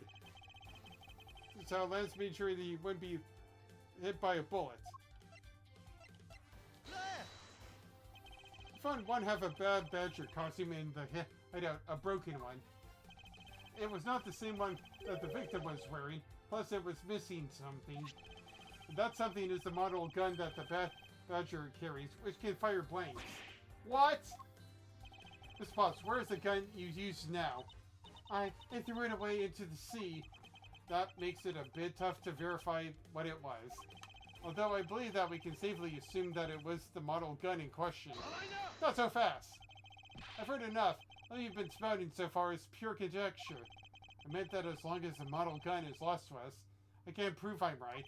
However, I can say that the probability that I am right is very high. Okay, let's pretend that you're right, and that the murder at the stadium was a fabrication. In that case, where do you think the murder really took place, Mr. Prosecutor? I don't know yet. Ha! I know you're full of it. However, I do believe that the murder took place during an earlier time frame.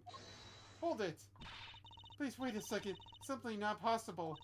Because I saw Mr. Deacon after he was restrained by Lance. She saw the victim in the state of being restrained? Miss Popsaw.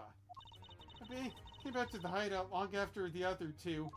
By that time, Lance had already subdued and restrained Mr. Deacon. He had tied Mr. Deacon securely to the beam in the room next door. After that, the two of us put on our costumes and made our escape. Now, Mr. Deacon must have escaped after the two of you left, right? I thought that it attracted too much attention if we left together, so I left first. I planned to meet up again at the stage in the stadium.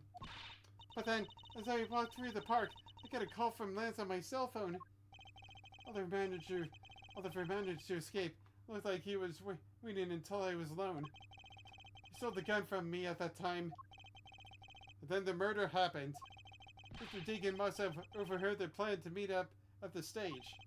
Well, Mr. Prosecutor, Miss Pop saw the victim with her own eyes. Which means that the victim was still alive at that time, wouldn't you agree?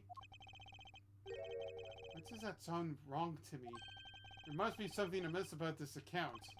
Let's see what happens when I examine it in more detail.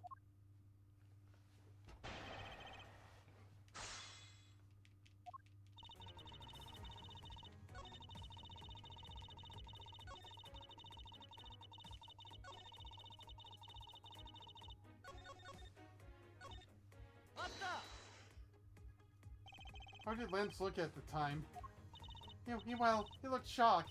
He also looked a little down. When I saw that sadness in his eyes, thank you, that's enough for now. What of Mr. Deacon? What was his situation like?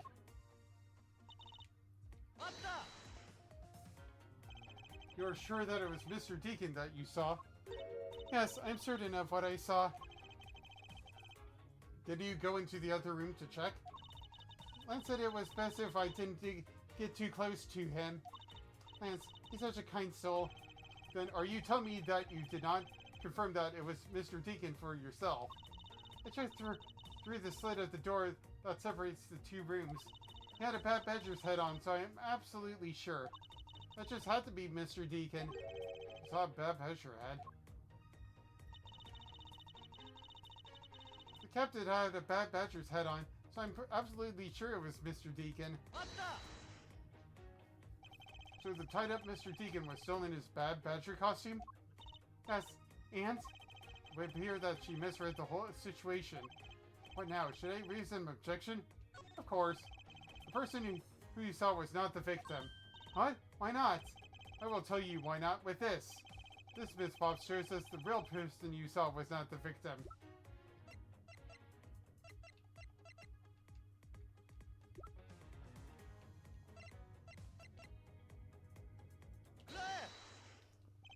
Miss Pops, the person you saw was not Mr. Deacon at all. Huh? The person you actually saw was this person. Me. It was me. Huh? The person I saw was you, Mr. Edgeworth. I always thought it was a bit odd. Why would the kidnappers abduct me, even after I had handed over the ransom? It's not as though I saw the face of the kidnappers. If I were them, I would have just taken the $1 million and ran. But in the end, there was a point to it all. It was to make me look like Mr. Deacon. And if that was the reason for which I was abducted, then I believe we can assume that the victim was already dead by the time. Already dead at that time. Well, Lance, am I right? That's... You showed Miss Pops a person, namely me, with the Bad Badger's head on. Then made your costume escape together. Or so you pretended. What? What do you mean you pretended? Exactly that.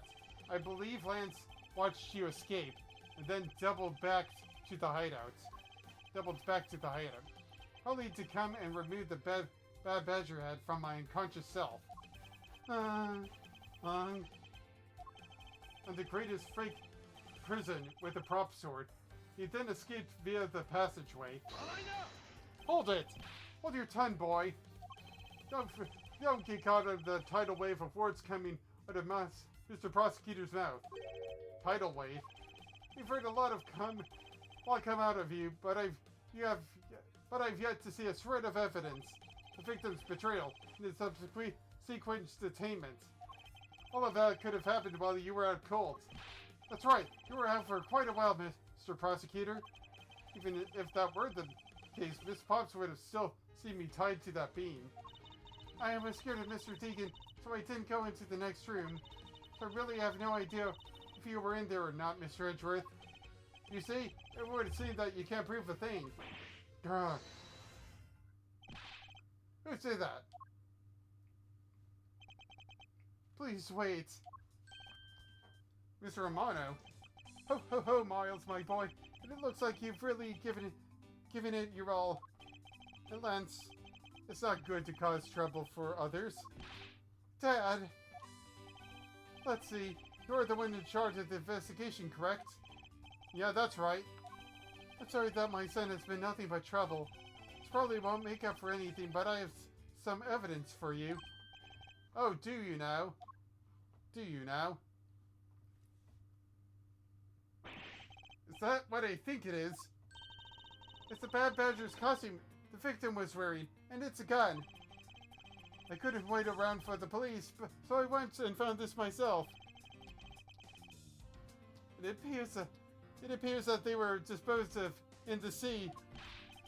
Ark, is there no one in this country who actually obeys the law? There, now. Agent Lane, please calm down.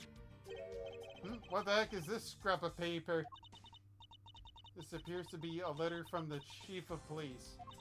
Please allow Mr. Romano complete freedom to do as he sees fit, it says. What? What? The Chief of Police? What the? Just who does he think he is? The person who wields the highest authority in this area. Ho, ho, ho. There. Now, there is no need to be so upset. I'm not a cop from this land, so I'm not bound by the laws of your country. Now. This wasn't meant to strong-arm you into anything. It's just a request. I'm only asking that you please respect the laws of the land. I can't really say no to that. However, returning to the topic of hand, it doesn't matter who found the evidence. Its value remains unchanged. Right now, let's take a look at this new evidence. I've already got the results back. I had a special forensic research lab that I'm on good terms with conduct the tests. They verified that the blood on this costume belonged to Oliver, and as for the gun, the only fingerprints they could find were yours, Lauren. What? You disappoint me, Miles. I can't believe that you would cause my son such stretching heartache. Thank goodness I was able to find the final pieces of evidence. With this, you'll find no reason left to push my poor boy around. That's it? These are the case-making pieces of evidence? I'll be the judge of that. I won't risk the What's this? Looks like there's something inside the costume head. Hey, these sparkle. I bet they're really valuable.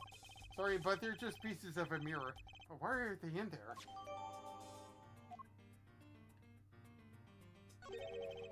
This bullet hole. It looks like kind of burned around the edges. Wait, those burn marks were left by the gunpowder. This is a most important fact. Why is that? Because it is proof that the victim was shot at point-blank range. When at time of shooting, gunpowder burned. It's proof he was shot in from point-blank range. Could this gun be the actual murder weapon? However, use to kill Deegan. was originally stolen from guard by a victim during escape.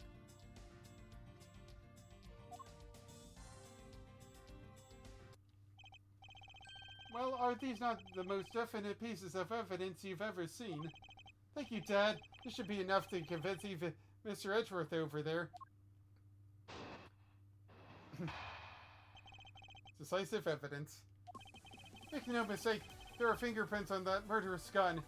But they prove that it was Lolly who killed Oliver. But Oliver was also Lolly after Lolly's life. So Mr. Edgeworth, even you must see that Lolly was only acting in self-defense. The fingerprints on the weapon, huh? Oh no, this isn't helpful at all. Look, Mr. Edgeworth, all I wanted to do was save Lolly. But in the end, all I can do is watch as she takes the punishment for her crimes.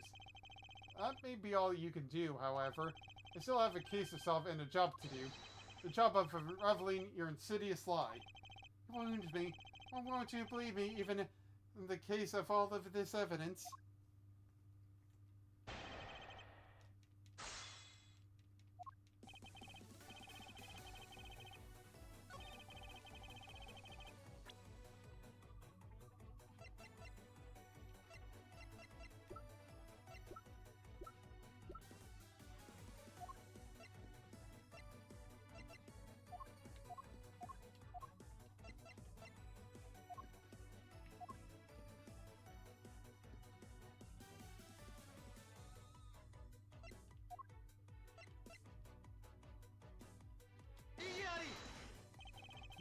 Wait, what?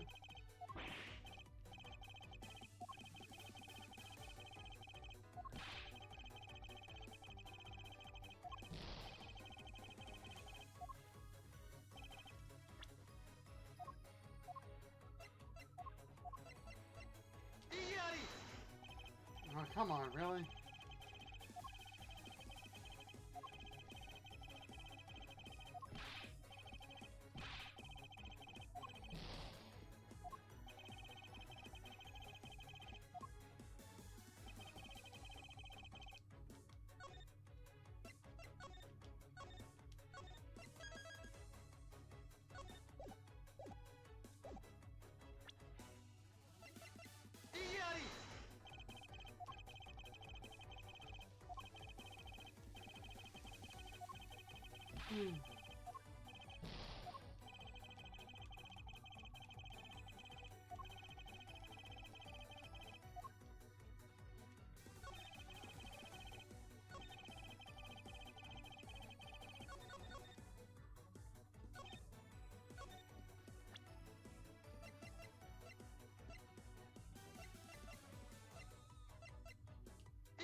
It's simply not possible for Miss Pops to have left any prints on the murder weapon, because while she was at the stadium, Miss Pops was wearing a costume.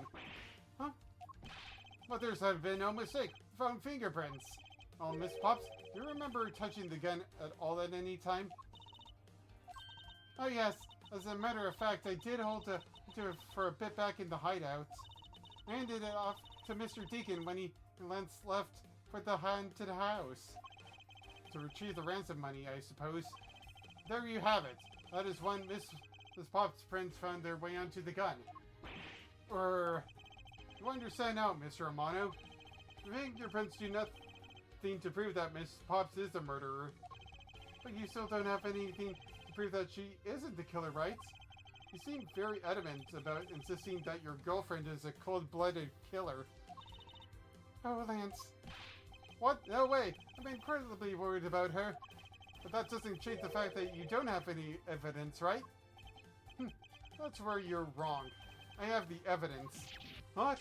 How? The story that Mrs. Pops killed the victim at the stage in the stadium. The story that Miss Pops killed the victim at the stage in the stadium. The whole affair is simply not true because that was not the real crime scene, but a setup. This proves that the real murder was not committed at the stadium at all.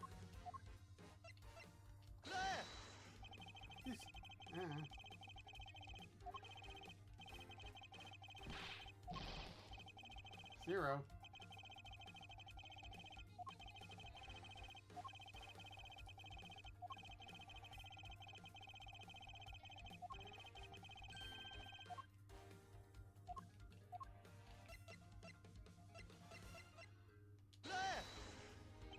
Let us take another good look at the costume the victim was wearing. Then I believe you will see why I insist that he was not shot at the stadium. Costume.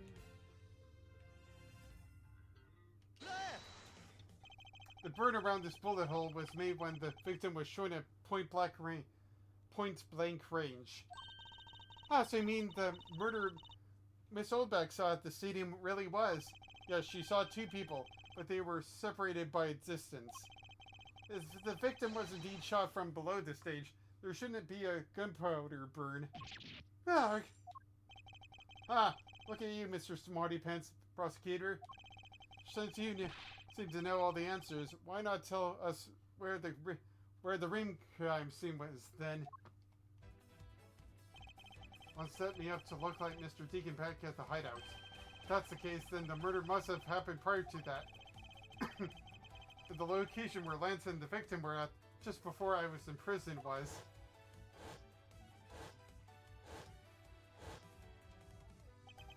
I've got it! I know where the real scene... I know the real scene of the murder.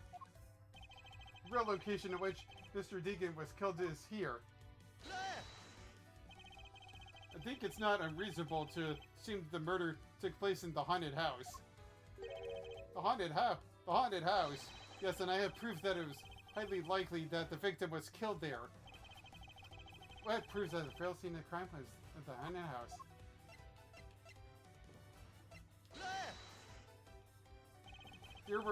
These were inside the costume the victim was wearing. They're fragments of a mirror. Mirror? What does that have to do with anything?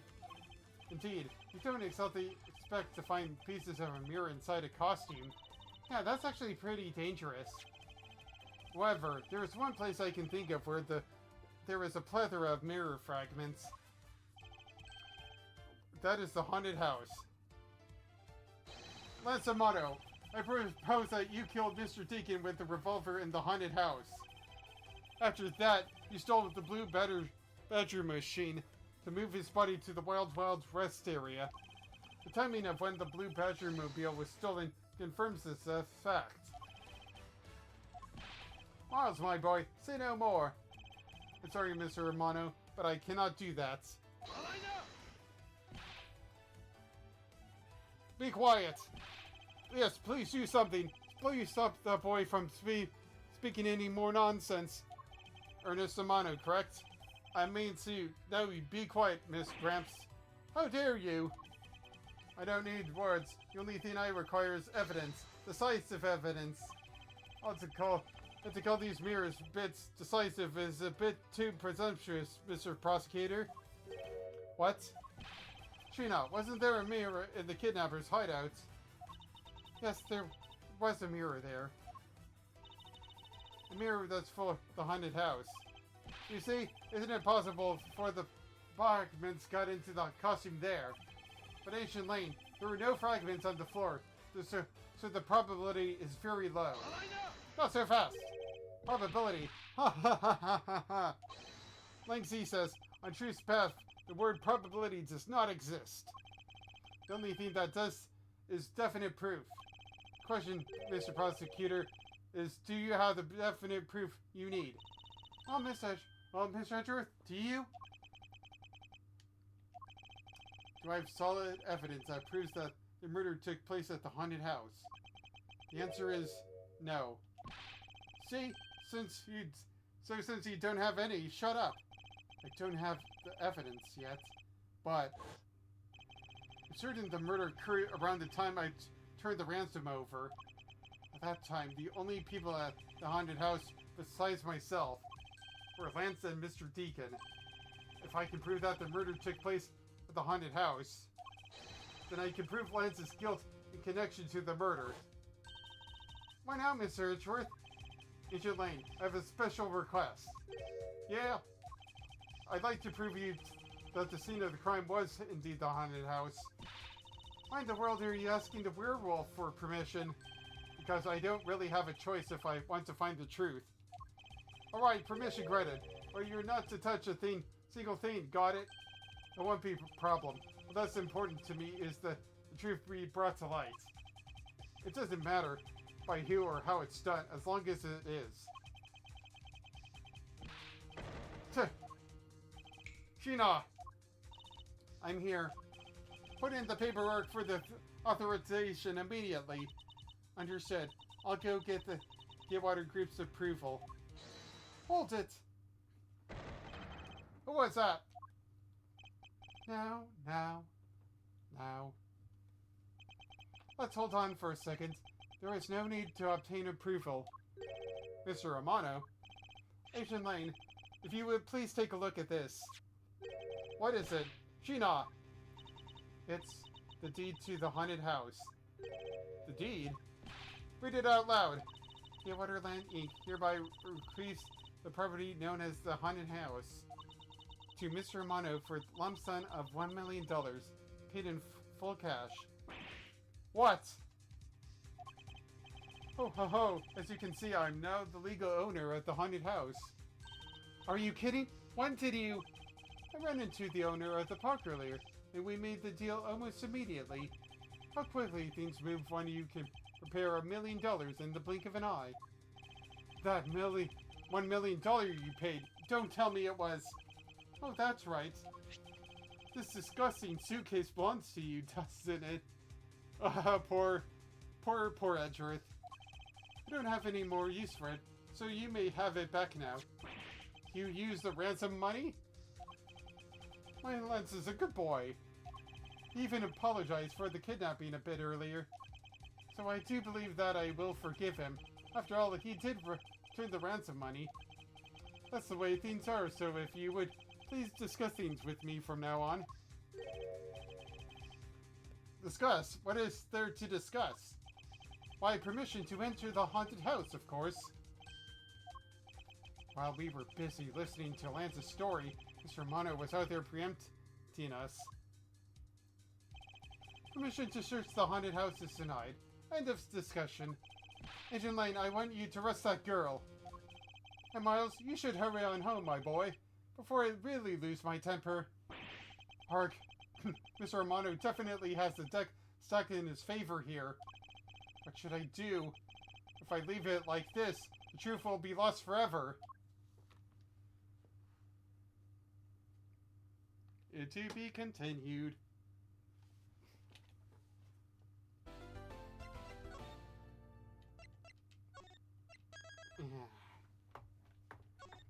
Alright. Hold on a moment while I take a little bit of break. Go to the restroom again. And drink some water.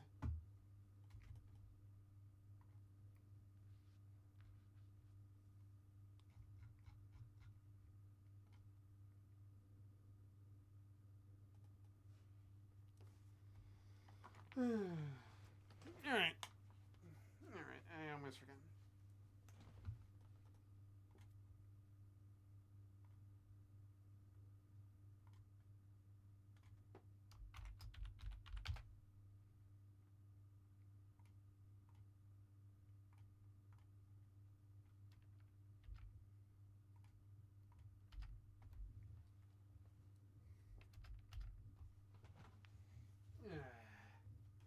And it goes to the restroom.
resume in about 4 minutes.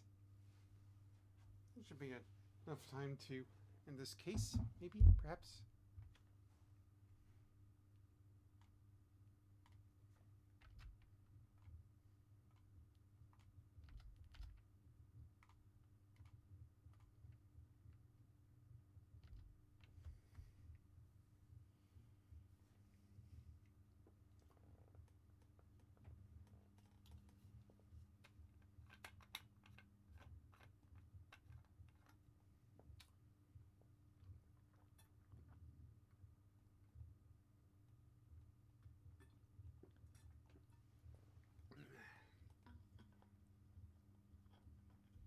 I'll be right back. Just need to actually get some water.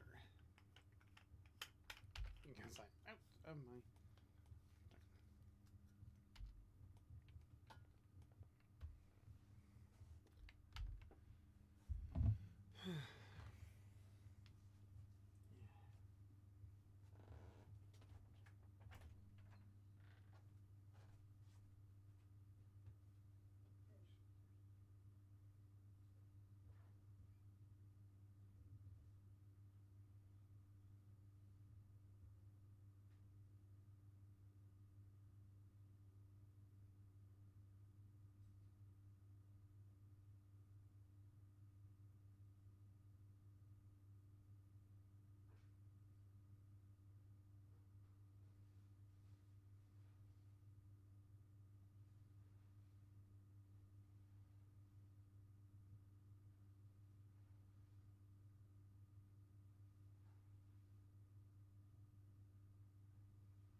Yeah, don't you dare.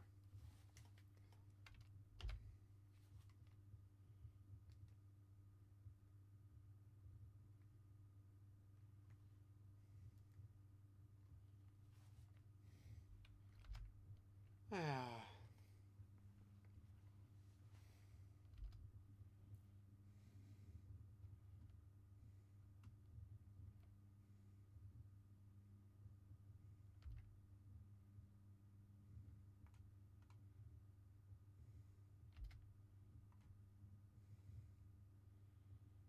Alright. Time to go anew. I have about 45 minutes, so let's do this. For 13th, 27 p.m., Gearwater Land's main gates.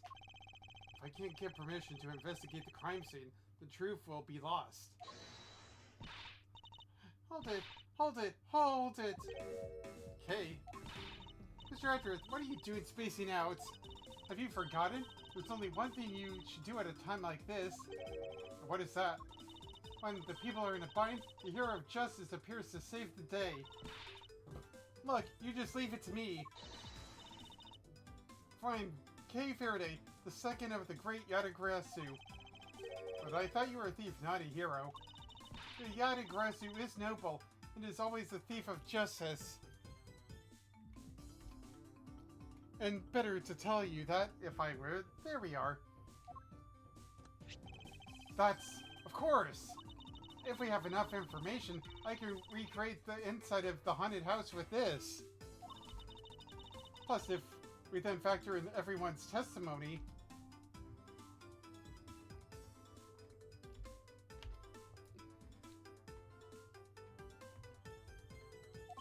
You can recreate exactly what happened when I dropped off the ransom money. We may be able to figure out some new information through this. It's worth a try. Agent Lane. Ah, so you want to use your little toy? Be my guest. Okay, hang on. We're all about to witness the true power of a real, modern-day Robin Hood. Detective Gumshoe. Insert a copy of the haunted house's blueprints among the police reference documents. Yes, sir. We got it just in case we needed it for the kidnapping case. Alright, I'll input the haunted house data then.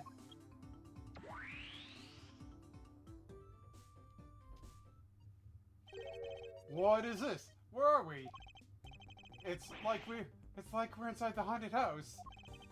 Yeah, even if we can't expect the real location itself. The path to the truth slumbers here.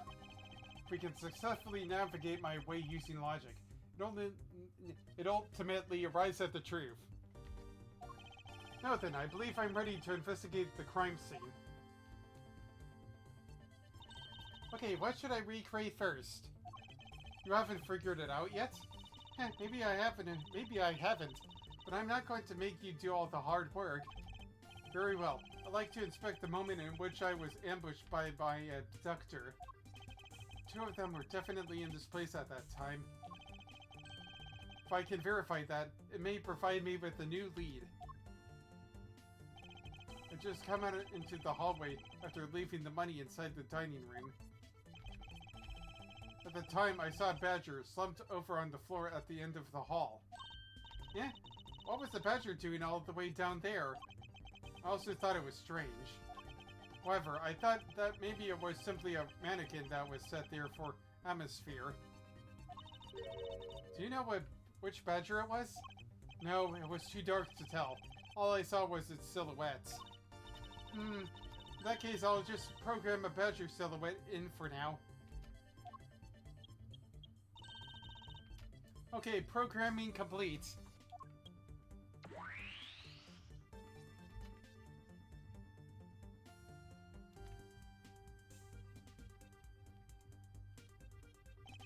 And I started walking toward the exit.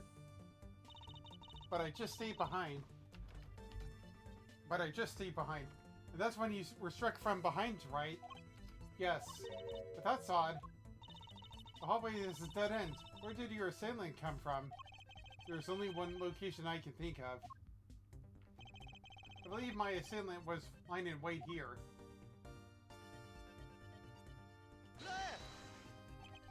That doll I saw wasn't really a doll. It was in fact a costume kidnapper.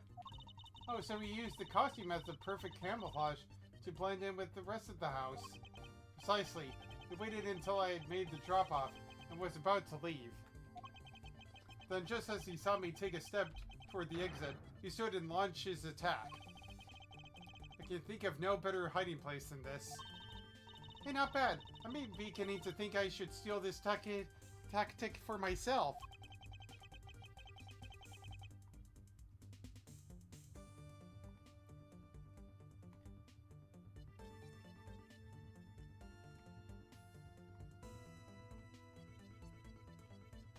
Just don't use it to do anything criminal, okay?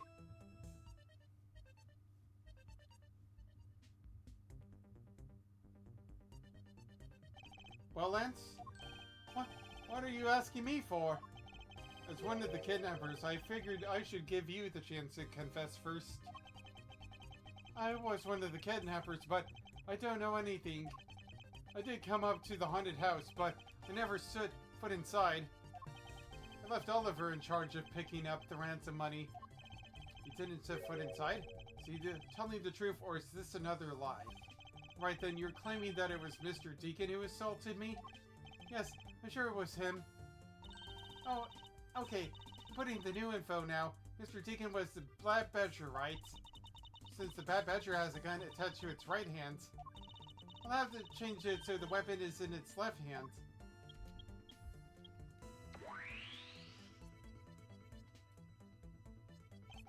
Now to verify the facts of the recreation.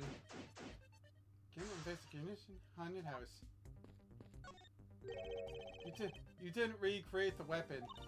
Well, I can't exactly recreate something I don't know nothing about. So tell me, what were you hit with? The attack came from behind, so I have no idea. But I doubt it was someone's bare hands. Okay, where were you hit? I was hit on the right side of my head, just above my temple. There was a bit of blood, but it wasn't anything serious. Ouch, sounds painful. Why are you smirking like that when you say it? It's just your imagination. Now let's see.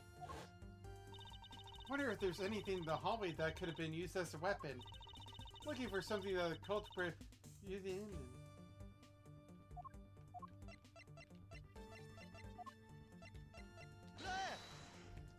I have it. There was indeed one such object lying in this hallway.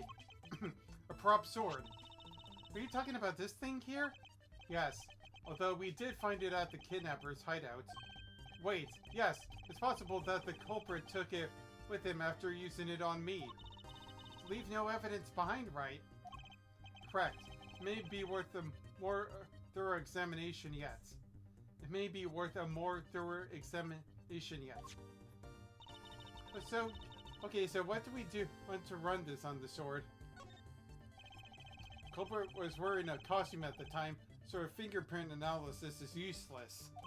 Let's run a luminal test. It's possible that some of my blood found its way onto it. Agent Lane, may I ask for your cooperation in this matter? Huh, I guess I have a choice. Sheena, call the lab boys. Understood.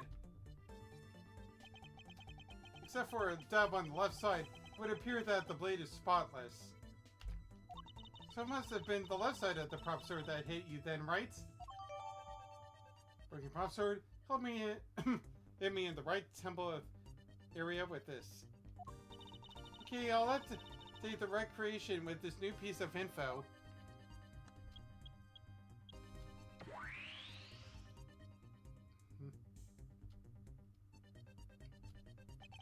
I won't rest until I inspected every suspicious looking nook and cranny.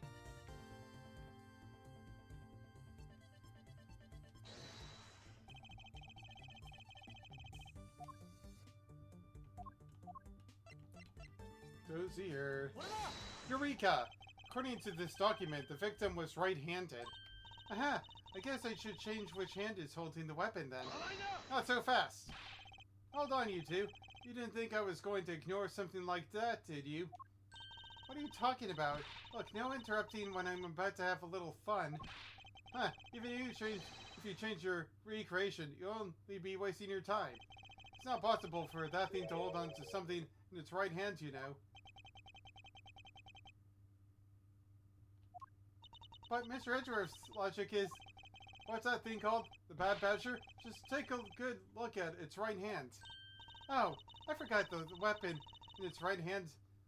Oh, I forgot the weapon isn't in its right hand because there's already a gun in it. My bad. Precisely. You knew it already. Yes, and I already know that the Badger was holding the weapon in its right hand. Huh? Are you aware? Are you aware of what's coming out of your mouth? You just contradicted yourself. I have evidence, of course, proof that the culprit held the sword in its right hand. Sounds interesting. Alright then, show me this evidence. This piece of evidence proves that the culprit held the weapon in his right hand when he was struck. The answer is the weapon itself. Except for a bit on the left side, the prop sword is absolutely spotless. However, if the culprit had used his left hand, the blood would be on the opposite side. But the replica Badger isn't holding the sword in his right hand. I don't know what's going on anymore. Giving up already? It's simple. If he can't hold the sword in his left hand or right hand, then the one who struck me could not have been the Bad Badger. Are you paying attention, Lance? Urk, Mr. Deacon could not have been the one who struck me, which leaves only you as our primary suspect. Fine, it was me, I hit you. It appears that you lied to me yet again, but see how quickly they catch up to you, Lance? Wait, isn't Lance left-handed? Yes, but that's what makes this deception all the more interesting. He used his right hand to make it look like Mr. Deacon had been the one to strike me. For you see, firing a gun with one's non-dominant hand is difficult, but that level of dexterity isn't required to swing a prop sword. Arg! Okay, please input this new data. The one who hit me from behind was Lance. Or should I say the Proto-Badger? You got it! Here I go!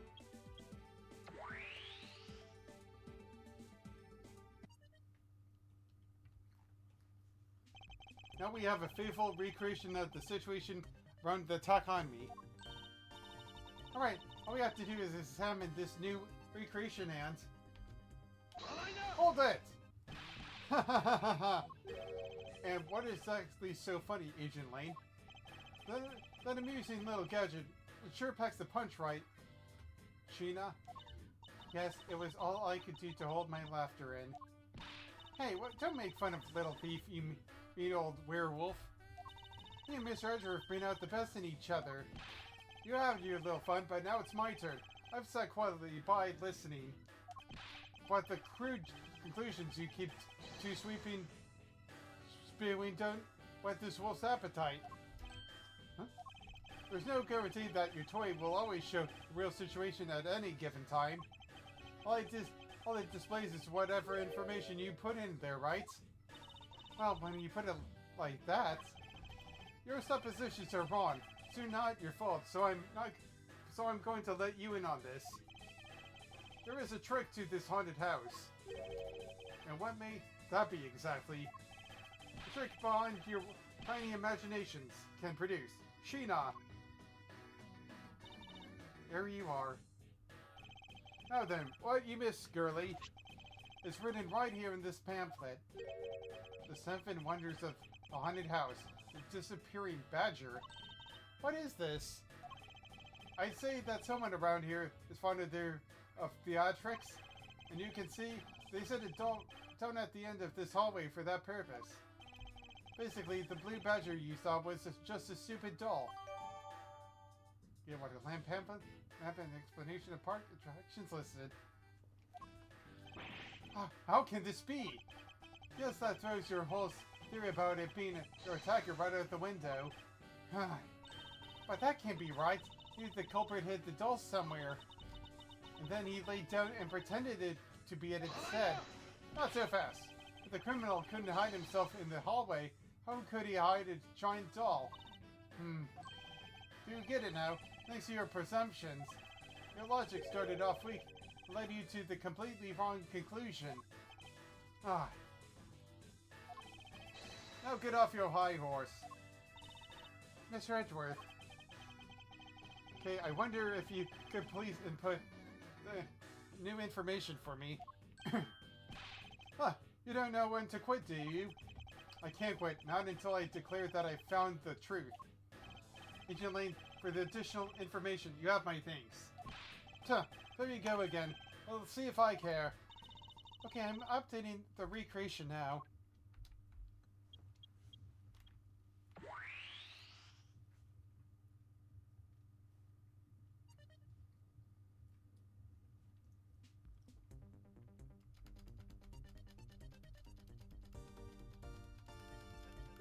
That looks really weird. Look at how it changes from the blue badger into the proto badger all of a sudden. If the slumped over badger was just a doll, where was my attacker hiding? Well, that's where we're gonna find out now, right? So come on, Mr. Edgeworth, let's go. Yes, let's. This recreation can't be right, which means there must be a contradiction somewhere.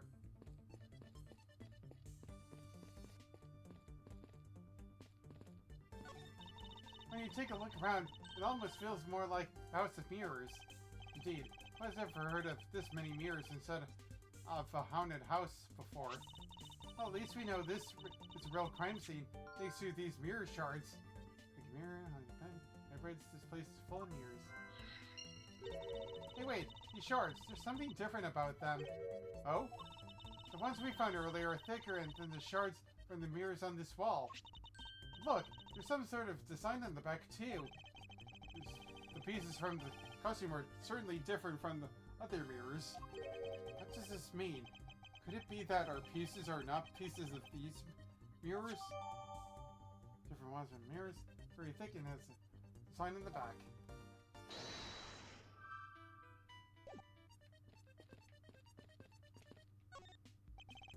One was a neck and cranny.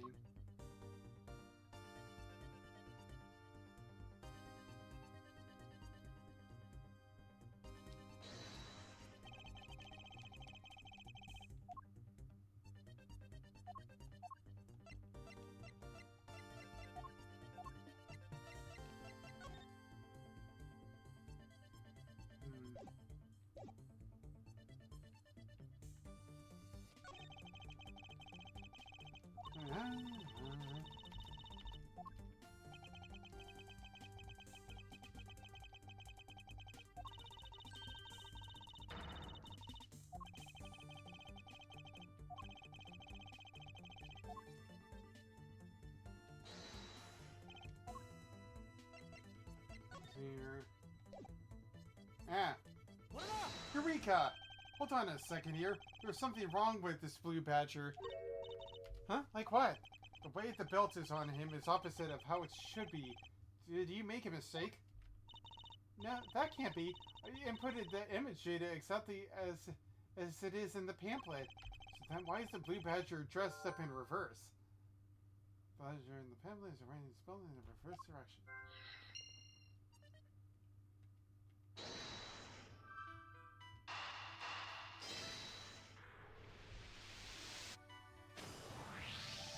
Okay, do you remember what you said earlier? What I said earlier about what? About how this building might as well have been a house of mirrors. A house of mirrors? Oh, that would explain the reversed or mirror image. Yes, this blue badger might be nothing more than the reflective image of a real one. Then what was the blue badger you saw just a then was the blue badger you saw just a reflection? When I looked down this hallway, I thought it was perfectly straight. However, if there was a mirror... Oh, that would be actually forming an L shape, right? Precisely. I was deceived. The hallways was almost pitch black. And there was a beam in the way that obscured my view of the other hallway. Wait, but why build this place like that? It sounds pretty pointless to me. Okay, this house is just another attraction at an amusement park. They created a mirror wall for a very specific person, one that I can point out to you. This was the reason they built a mirror wall.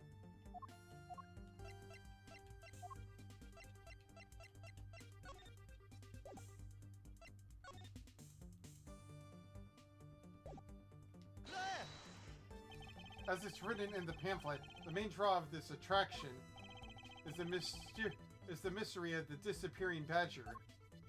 You mean they built the mirror for that trick alone? But you said you saw the badger, so it was definitely still there.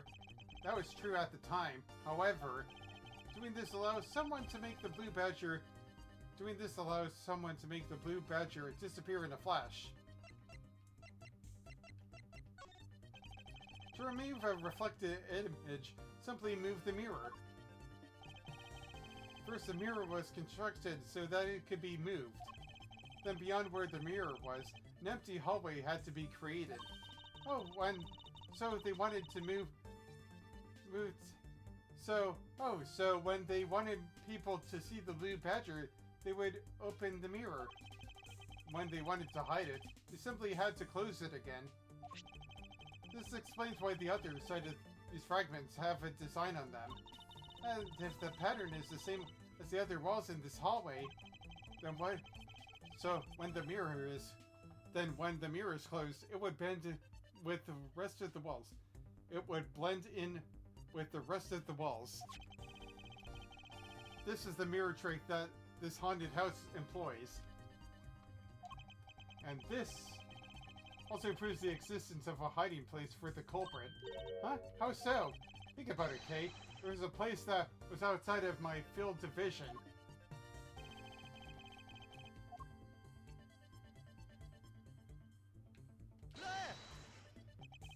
There was a very large blind spot, one I could not see beyond.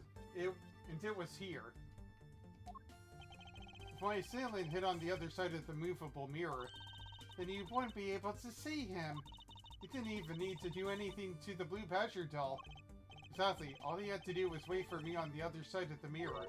Wait, hold on. Just thought of something. Yes. Well, shouldn't the mirror wall be broken right now, in reality? Since we have a few shards of it, we can probably presume it is.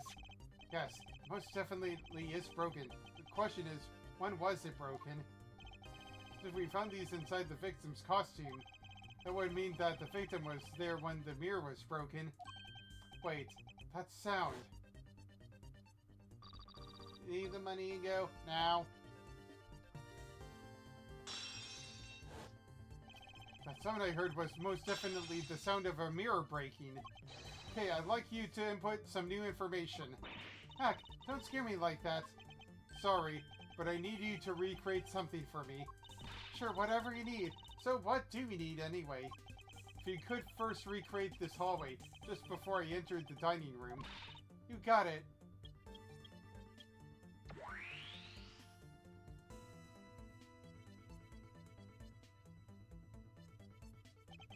Now I believe this is how it was right before I entered the dining room.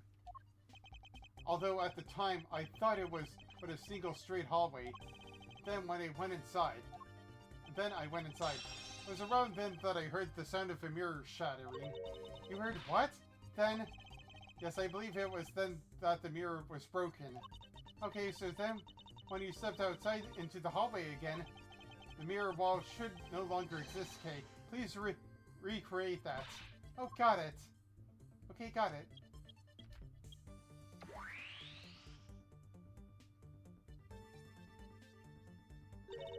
Wait, but with the mirror gone, the culprit lost his hiding spots. So where did he go in his proto-better suit, Mr. Edgeworth? Huh, that's easy enough. With the mirror gone, he simply hid himself in the branch hallway. I think this about wraps it up. Looks like we finally solved everything. No, not yet. An even larger contradiction has now reared its ugly head. Huh? Perhaps you did not notice, but this recreation contains a very troubling inconsistency. The inconsistency between what I saw and the recreation lies. Take a good look at the end of the hall. Oh, there's no Blue Badger there. Sadly, the Blue Badger that I saw in reality is not here. This is the final point of this long chain of logic. The last remaining contradiction.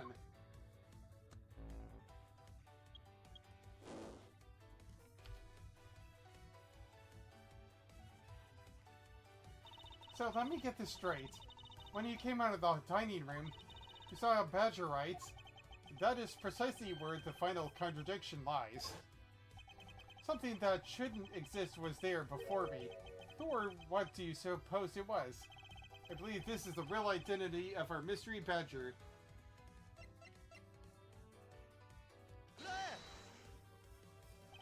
The badger I saw was in actuality the dead victim's body. Herc! What? Kitchen Lane, the entirety of my complete logic is my final decisive piece of evidence. The murder happened in the hallway at the haunted house at the time of the drop-off.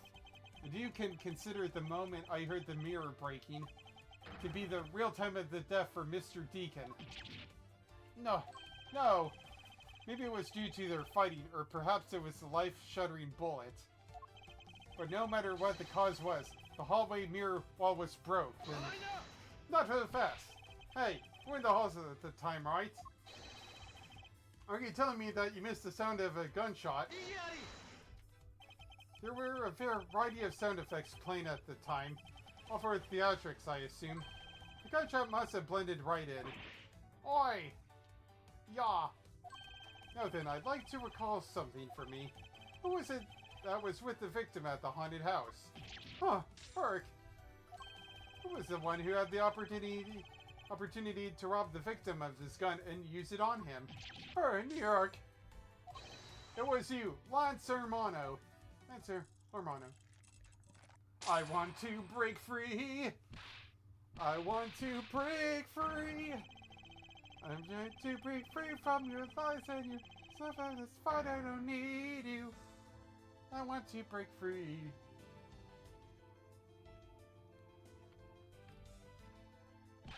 It's not like I had a choice. Oliver turned on me all of a sudden.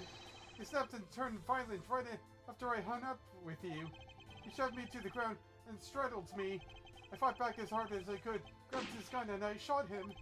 The bullet must have went through his body and shattered the mirror. If I hadn't taken his gun and shot him first, I would have been the one you found. He's a hardened criminal. He escaped from jail. See? That's justified self-defense. My boy was only trying to protect himself. It remains to be seen and will have to be resolved in court. Agent Lane, I leave the rest to you. As if you were the one in charge around here. Guys, arrest each two and get them out of my sight. Wait! I had nothing to do with the murder. The only person you should be arresting is Lance. Dad. Good, I don't have to talk to him like him again. Sorry, but you're not slipping away that easily, Mr. Ernest Amano. You tampered with the evidence so that you could cover for your song. What a great dad you are, willing to risk it all. Truly touching. Grr. By the way, do you know why I'm really here? And how could I possibly know how to answer such an asinine question? You winged me. I came all this way from across the sea just to see you, you know. You came to see me? What's that supposed to mean? I have a few things to ask you, Mr. Amano, about a case from 10 years ago. A case from 10 years ago? Oh, what's the name of that you use here for that case? China. It's known as the KG-8 incident. The KG-8 incident? Oh, so you remember it? Good. Then you'll recall that the trigger in the case was a Mono Group scandal. Specifically, the charge of an international smuggling ring. Smuggling. There's that word again. At the time, the person that was arrested as the ringleader was Mr. Armano's very own secretary, Mr. Cullen Devray. Ah, Father! Even though you pushed the crime onto your then secretary, Mr. Devray, I always suspected that you were involved with the smuggling ring, Mr. Amano. Mr. Devray was arrested in place of you, which is why when he broke out, you hid him from the police, right? You hid him in exchange for silence on your little dirty secret. I'll hide you from your dirty little secret. No, someone, just another reject. No, please calm down. I honestly have no idea what you're talking about. Pretend to be ignorant all you want. We're taking you down to the precinct anyway for a nice long chat. Hold it! What the? Who the heck was that? I'll take him down to the precinct if you don't mind. And who the heck are you? I'm Jacques Portman, and I'm a prosecutor in charge of this case. Oh, Jacques, thank goodness you're here. Don't joke me around. This is an Interpol case, so keep your paws out of my suspect. Sorry, but I can't comply. I've got the backing of the prosecutor's office. See, in this country, we prosecutors work with the police to bring cases to court. So if you could please cooperate with me here, that'd be great.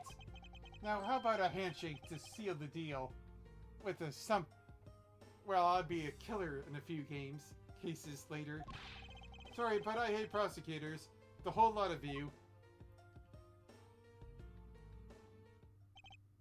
Guys, arrest the 2 suspects.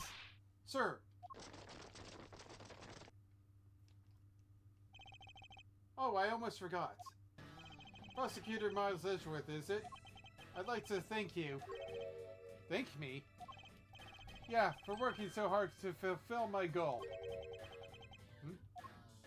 Hey, is that any way to thank someone? What the heck is that supposed to mean?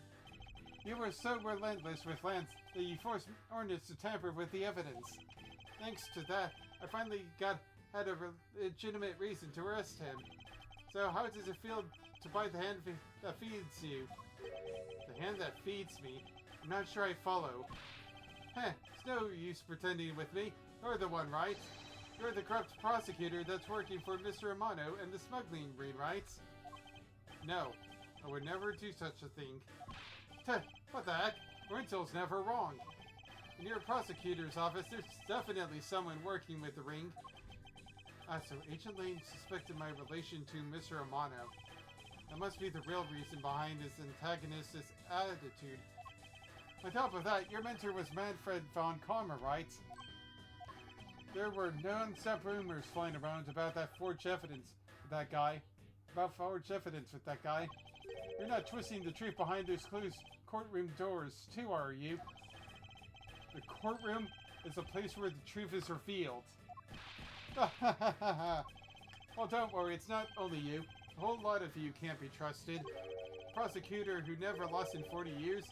Every defendant must be found guilty?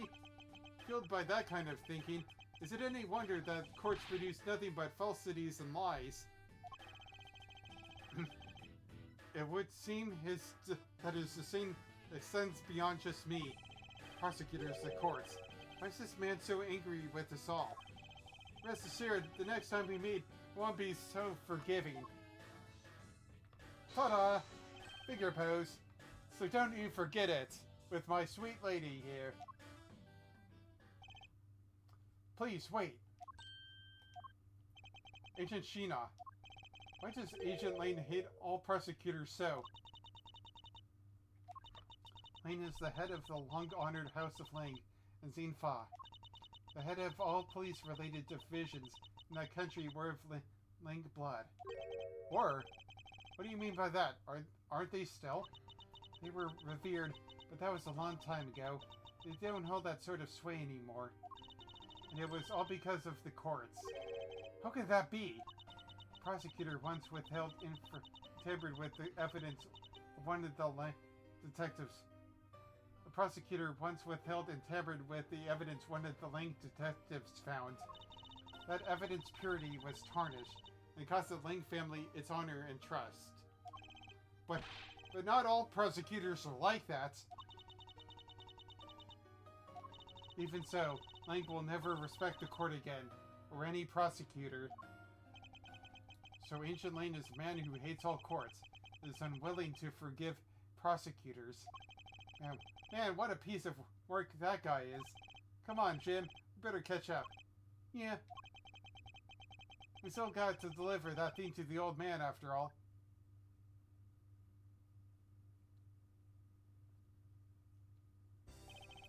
Detective Gumshoe, I believe it's time we wrapped up and headed out ourselves.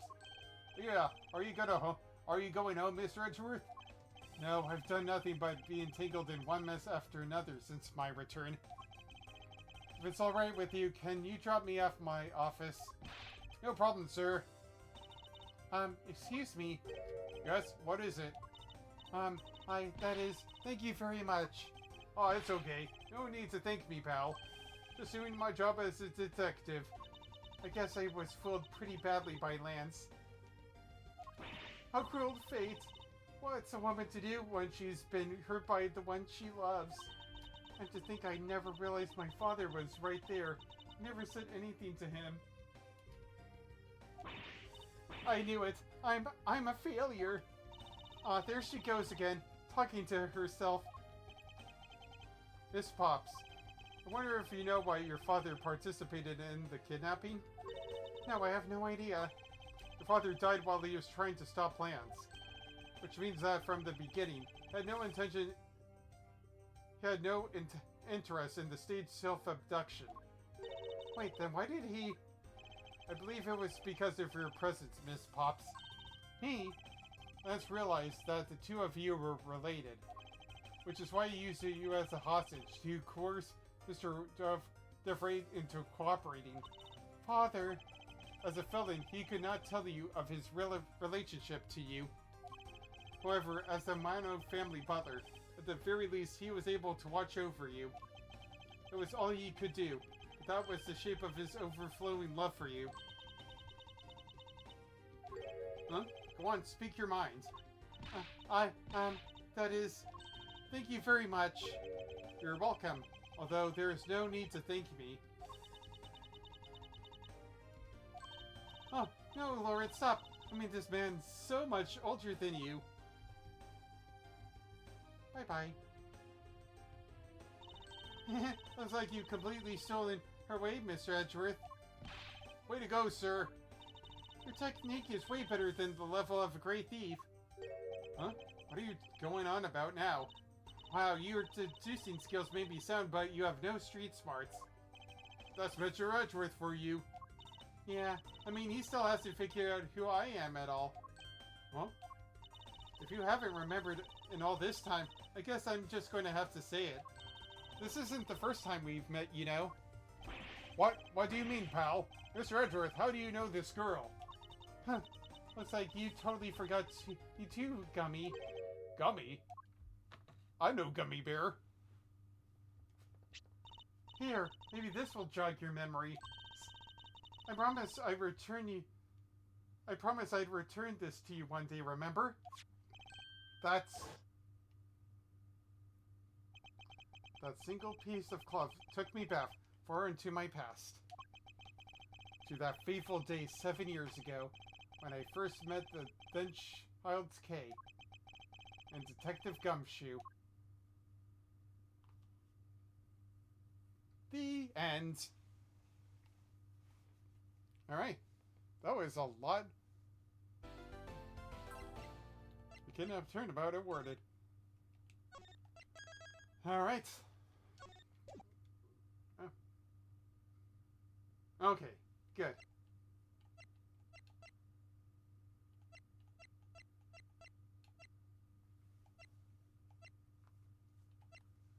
Two more to go. Alright.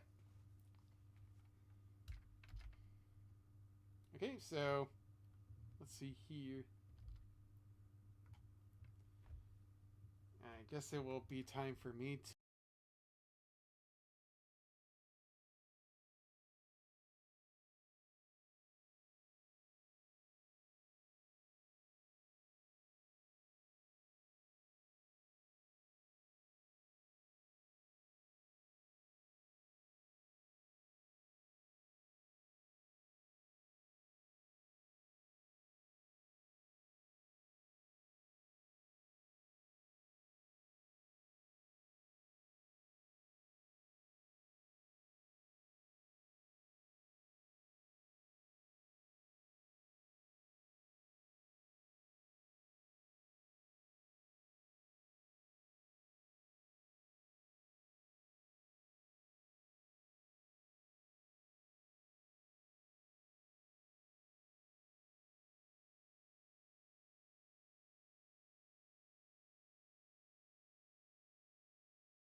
wait. Alright, let's see.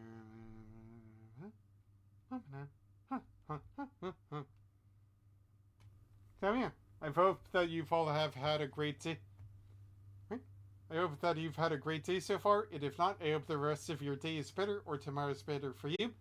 Kirby and Sterling said their goodbyes, and I will see y'all later. Bye. Bye-bye.